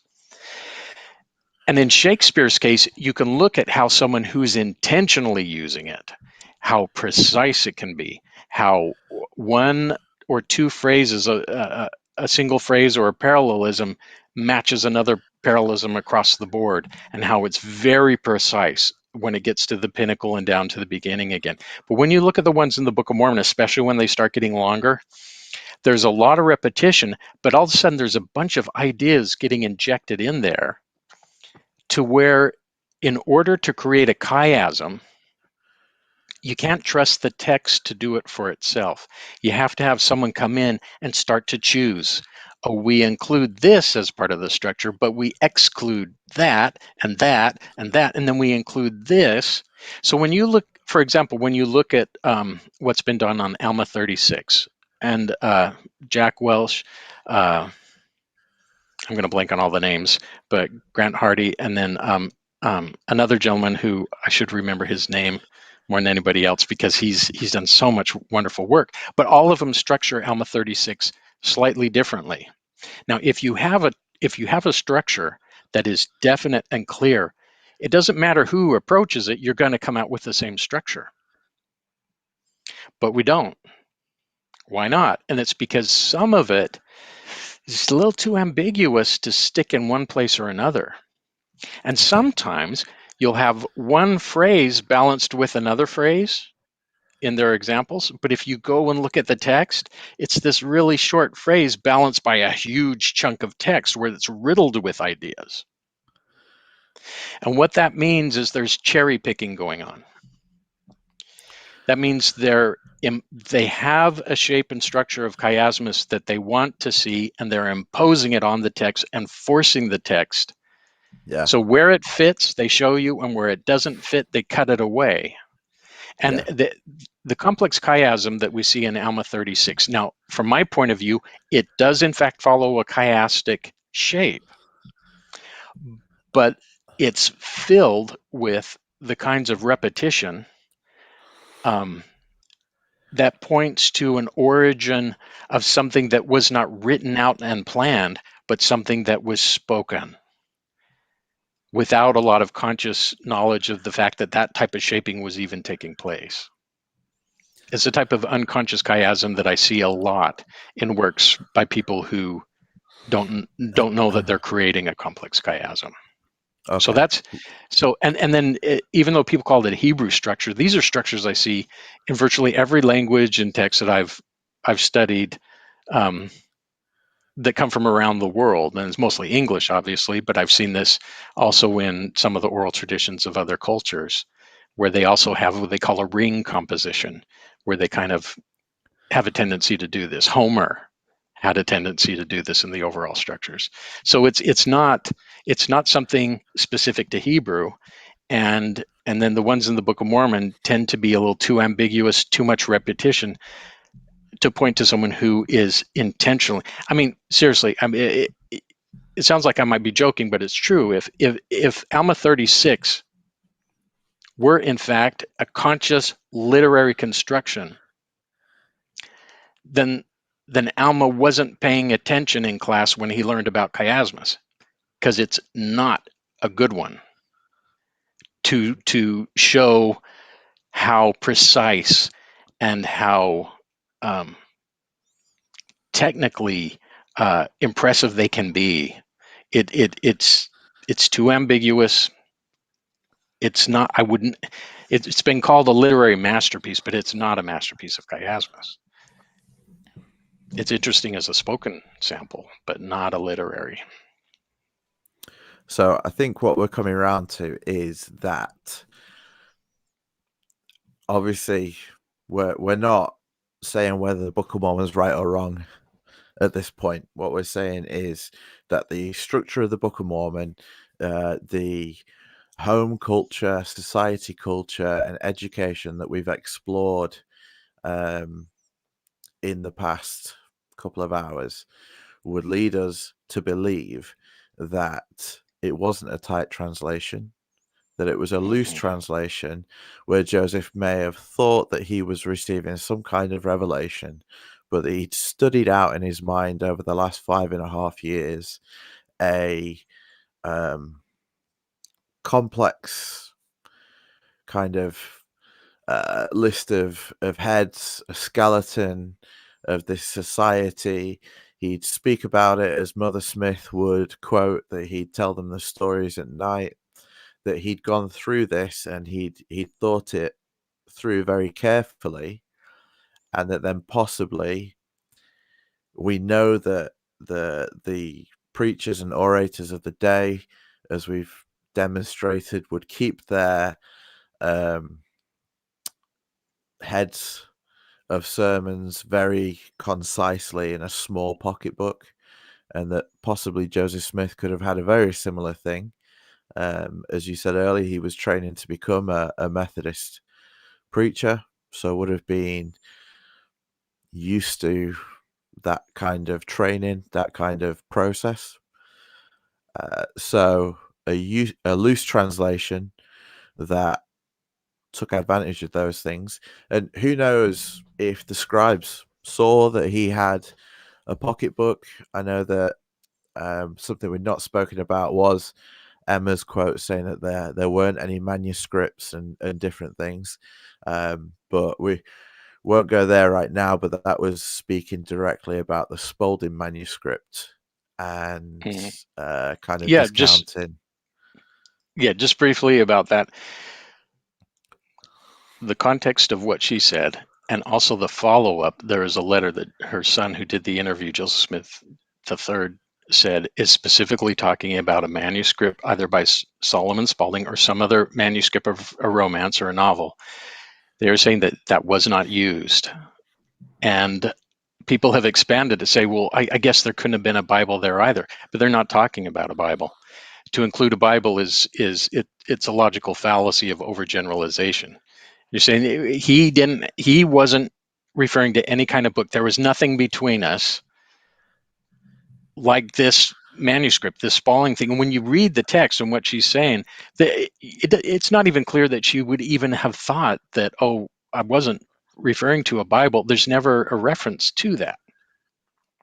And the other thing about that too is I really think that this is the sort of thing that Joseph Smith would have kept in his private papers. And I really doubt that there was any kind of slip of paper in the bottom of the hat. I don't think that is true. I don't think he even had a slip of paper in a Bible next to him. I think this is the sort of thing that he would just spend time, think about, see what was next in his private papers and close it up and put it away, and then just let the Spirit or his feelings, whatever, take over, so that when he was doing the translation, he was free from everything but his thoughts and his mind. So, yeah. But what I'm And saying, though, is the historical references don't actually contradict that process. It only happens when people try to read too much into the historical documents than what's actually there. okay, and we've got a question from Robert Williams, who has been with us all evening. Thank you, Robert. And he's asked a few questions, and I know he really wants to get this one across to you. And it's about when he's in this, I guess, revelatory process, Yankee colloquialisms is what we're talking about here, about Yankee colloquialisms finding their way into the text that I guess wouldn't have been anywhere else. Something he mentions here, a journeying, or there were all types of ites. Yeah. Being another example.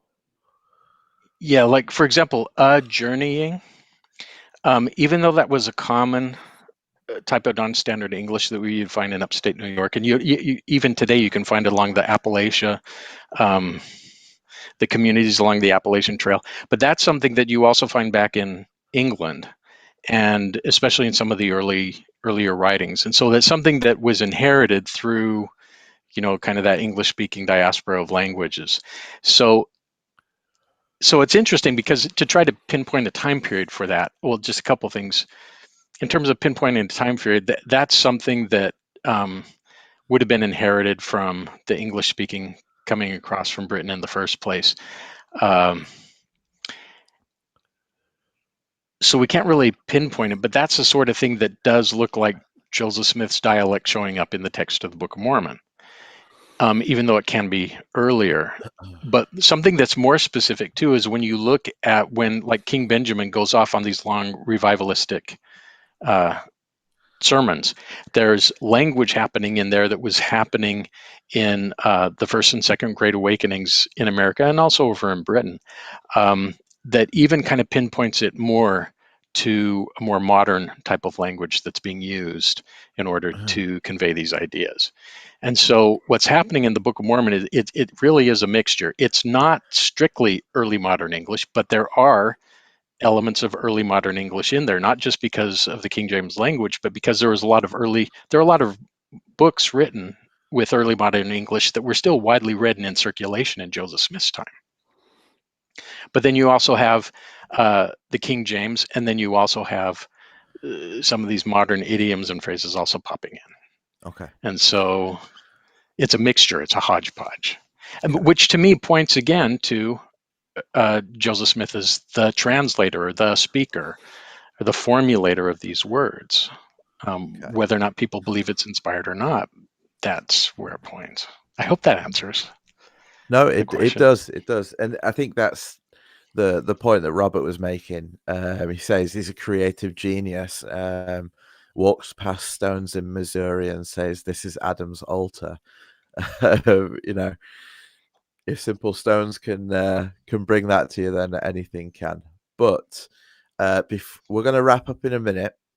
So in a minute, I'm going to ask you for your kind of closing conclusion, not about the truthfulness of the Book of Mormon, but about tight or loose translation and where you feel that the Book of Mormon came from. But before we get there, the next question I know does speak to some of your future research. So we don't want to step on those toes. But something that I know kind of has done the rounds has been this whole idea that there are distinct voices within the text of these prophets from ancient times. So distinct voices of King Benjamin or of Zenith or Alma, and that they, how would Joseph Smith switch from one to another and keep up with that? It's impossible. Well, I wouldn't say it's impossible, but okay, going back to the first one, tight or loose translation. I really think that the idea of tight translation or Joseph Smith was simply a passive instrument that read words off the surface of a seer stone. I see that theory, and it is a theory, I see that theory falling out of favor, especially as more and more studies are done on the text. It's harder and harder to support that. Now, my personal point of view is that it's definitely a loose translation. And also definitely Joseph Smith was involved in that process. And then as far as how much or how little he's involved, I'd leave that up to people's beliefs. Yeah. But so, yeah, in terms of that side of taking sides, it definitely loose translation, to my mind, by far has the strongest evidence supporting. The distinct voices.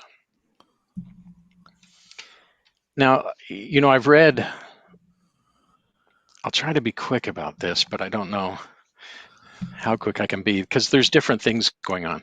For example, when people say there's a distinct voice, then sometimes they start describing what the person is fixated on or what they're talking about, right? So it's not a stylistic thing, it's rather a material thing, the content of what they're talking about. But you have to ask yourself, is that voice distinct because there is a particular persona or character behind it, or is that voice distinct in this moment in the story because the story demands this type of content? And so what I'm saying is, maybe Alma sounds different from Nephi, but the circumstances in which Nephi was talking are different than the circumstances in the narrative for Alma. So they're going to be focused on different topics, and they're going to be focused on different concerns. And that means you're going to have different vocabulary coming up. And you're also going to have a different fixation on the needs for the narrative itself. So are people driving the narrative, or is the narrative driving the voices of the people? Okay. And that's one aspect that's not being fully explored. So there might be two people who sound very different, produced by the same writer or translator, but they're different because of the needs of the story, not because there's some sort of difference in their particular styles. The next thing that's related to, if we talk specifically about style, okay, and this is getting a little bit more into some of the research that I hope to produce. And we did touch on it a little bit earlier, how with the computer studies and trying to analyze the differences between people. I don't think we have the data analysis techniques fully developed yet that can offer the kind of separation of distinct voices that people claim that we can. We're not far enough along yet, and I'll just say one thing. Well, yeah, I'm going to go off into the woods with that one by trying to give examples. But when you look at the text of the Book of Mormon, okay, here's just a general thing. When you look at stylometry or also word print studies, those have a particular focus in mind. And that focus is trying to identify an individual's particular style, right? But when we look at the text of the Book of Mormon, the text of the Book of Mormon is so deeply infused with the language of other people, specifically the King James Version, for example. It's so deeply infused that you can't extract the King James language out of the Book of Mormon without collapsing the Book of Mormon itself. And so a lot of times when you're looking with a computer at the text of the Book of Mormon and pulling out something that says this is Joseph Smith's style, it in fact is showing you this is the style of the King James translators that Joseph Smith happens to have used in the process of articulating the Book of Mormon. So it doesn't really tell us what Joseph Smith's style is. As an individual, it tells us what his scripture language or Bible language style is, which is a composite of earlier styles that he has latched onto. So because of that problem, the current studies, in my mind, do not yet have the capacity to really separate truly individual voices in the Book of Mormon. Yeah. And until that problem is fixed, it's going to be a problem. No, fantastic. Tom Trails brings up a very good point. First of all, thank you, Tom, for your contribution. I will raise a drink in your honor, and I'll send you Priesthood Dispatcher's badge, like a Blue Peter badge. But his point's a really good one. So if we move from tight translation, so we all know that in the introduction to the Book of Mormon, it states, and this is you speak about this in your book as well, it states that the Book of Mormon is the most correct of any book on the earth. And I know, Bill, you don't want to go into what's going on there, but Tom just points out that B.H. Roberts was the beginning of the evolution of the loose translation, looking at all these things. And I know you speak about that in the book as well, Bill. But as well, that there are lots of prophets who spoke about the fact that every word in the Book of Mormon, they really latched onto the tight translation, and there's been this evolution slowly. And as you say, I think it will become, it's like turning a cruise ship or a tanker. by degree, and I think that will happen. But the more that happens, the less value possibly there is in the Book of Mormon. I'm not asking you to agree or disagree with that. But what I mean is kind of like, do the words lose some of their impact if they could be this or they could be that, when it was every word is the word of God and every word is the words of that ancient prophet? They had that punch, that impact, that kind of, this is it. And if you don't understand it, that's your fault, because that's the word of God and it's correct. Whereas if it's kind of like, well, that was where Joseph was going at that time, or that thing was happening in his life about infant baptism or whatever it might be, kind of becomes a little bit wishy-washy. I don't want to put you on either Perhaps. side of the argument. I'm just pointing out what Tom's Yeah. saying here. Well, I think those are maybe a couple of different topics. At least I think of it as two. They're kind of related. First, about loose translation, and with B.H. Roberts. B.H. Roberts, I think, was really kind of ahead of his time, and his analysis of the Book of Mormon, he raised a lot of questions that eventually everybody jerked back from. And then after him, there were more leaders of the church who started to double down more and more on the more literalist, dogmatic type thing. And then, but I think the tight translation really kind of, it was kind of in between, not really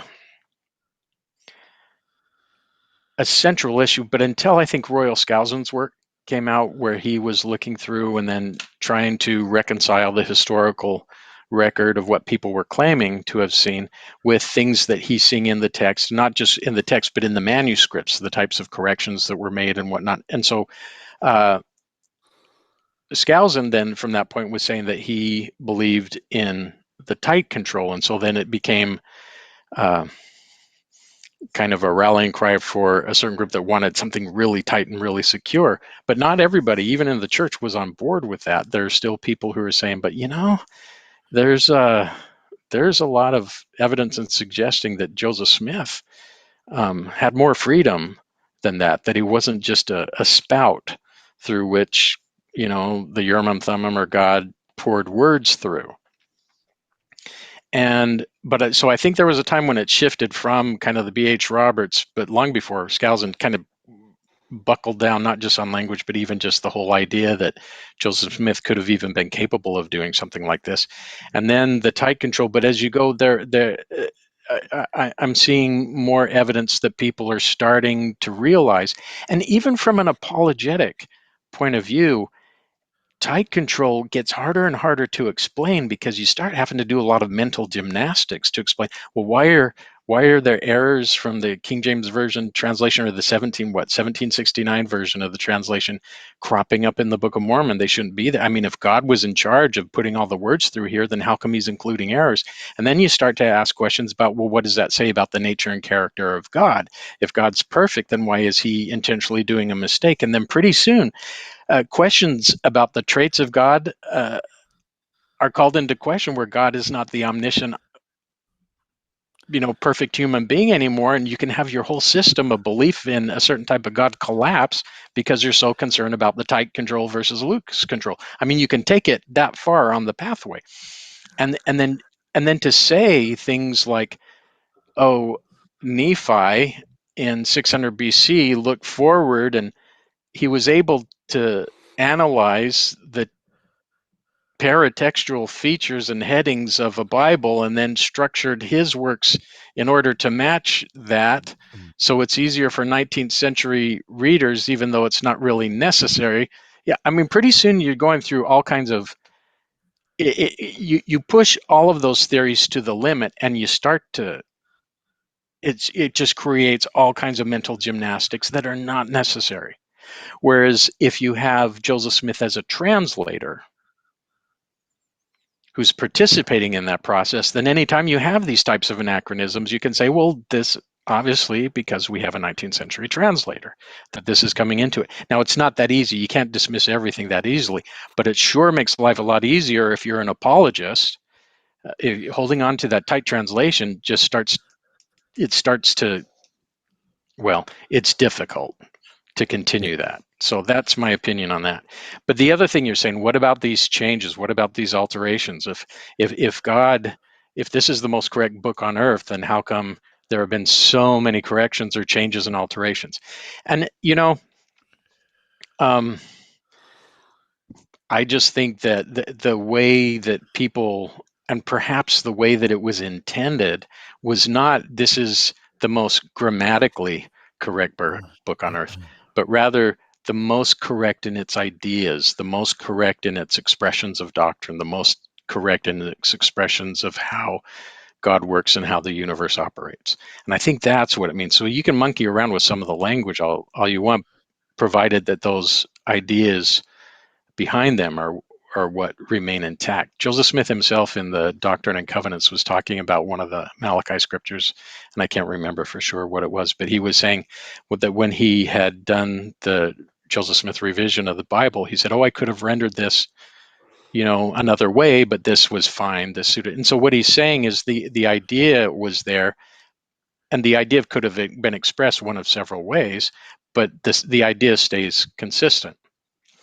And I've worked in translation, and so you run across the same thing where you're working on a text. You're saying, what's the best way to express this? We can be literal about it, or too literal, and then the target audience doesn't understand what's said, or you can adjust it, and it doesn't say exactly what the original said, but the audience is going to get the best gist of the meaning by this change.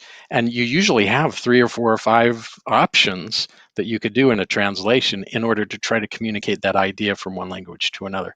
So yeah, whether there's adjustments, most of the corrections that were made to the Book of Mormon are negligible. Some are not. When the identity of Christ or God is switched in some of the early corrections, then you have to start to wonder what was happening at that time, and where was Joseph with his understanding of theology at that time that would cause him to do that. Which version of the first vision was he on at that point? But yeah, first vision's another one. We won't go there. We won't go there. Right. We're going to wrap it up. I think we've had a great couple of hours, and for Priesthood Dispatches, this is our longest episode that we've done. We don't usually go this long, but I think we had so much good stuff to pack in there. No. That was it's been amazing, and the book's fantastic. Visions in a Seer Stone. There's a link to that on Amazon down in the description below. And Bill, give you a chance if there's anything else you want to say right now. But thank you. I really appreciate it, and I just hope in these strange times in the world, everybody stays safe out there, and be careful of the COVID, and be safe for yourselves and your family. Wear a mask, get vaccine. I know it's controversial, but please do, not just for yourself, but for your families and loved ones. Yeah, no, absolutely. And announcements at this end. Next week, we have the fantastic Priesthood Dispatches Ward Christmas party that you're all invited to. We'll have some fantastic activities. And just today, I finished editing the ex-Mormon Nativity, which is 5 minutes of a different take on the Nativity that I think people will enjoy, or I hope you'll enjoy. If not, you'll enjoy it. But yeah, quizzes, and there's an Elf on the Shelf competition where you can win yourself a $5 Amazon voucher. Big spender right here, but that's about the price of a box of chocolates. So anywhere in the world, I'll email that out to you if you send me your Elf on the Shelf photos. We've got a few good ones in, but there's still time. And send us pictures of your worst Christmas jumper. So that is on Tuesday, the 21st of December. It's 7:30 GMT. If you're elsewhere in the world, you'll be able to catch it live, but also it'll be on the channel for you to watch afterwards and share with your friends. Thank you, everyone who has been here this evening. We've had many people in and out, and thank you just so much, Bill, for what you're doing. Well, And as thank well, you. I've spoken to Bill the other night. We spoke for about 3 hours, and the work that you're doing, I was thinking today how I could put this. I would genuinely say that the next piece of work that you're working on will fill in so many gaps and could be up there with on it.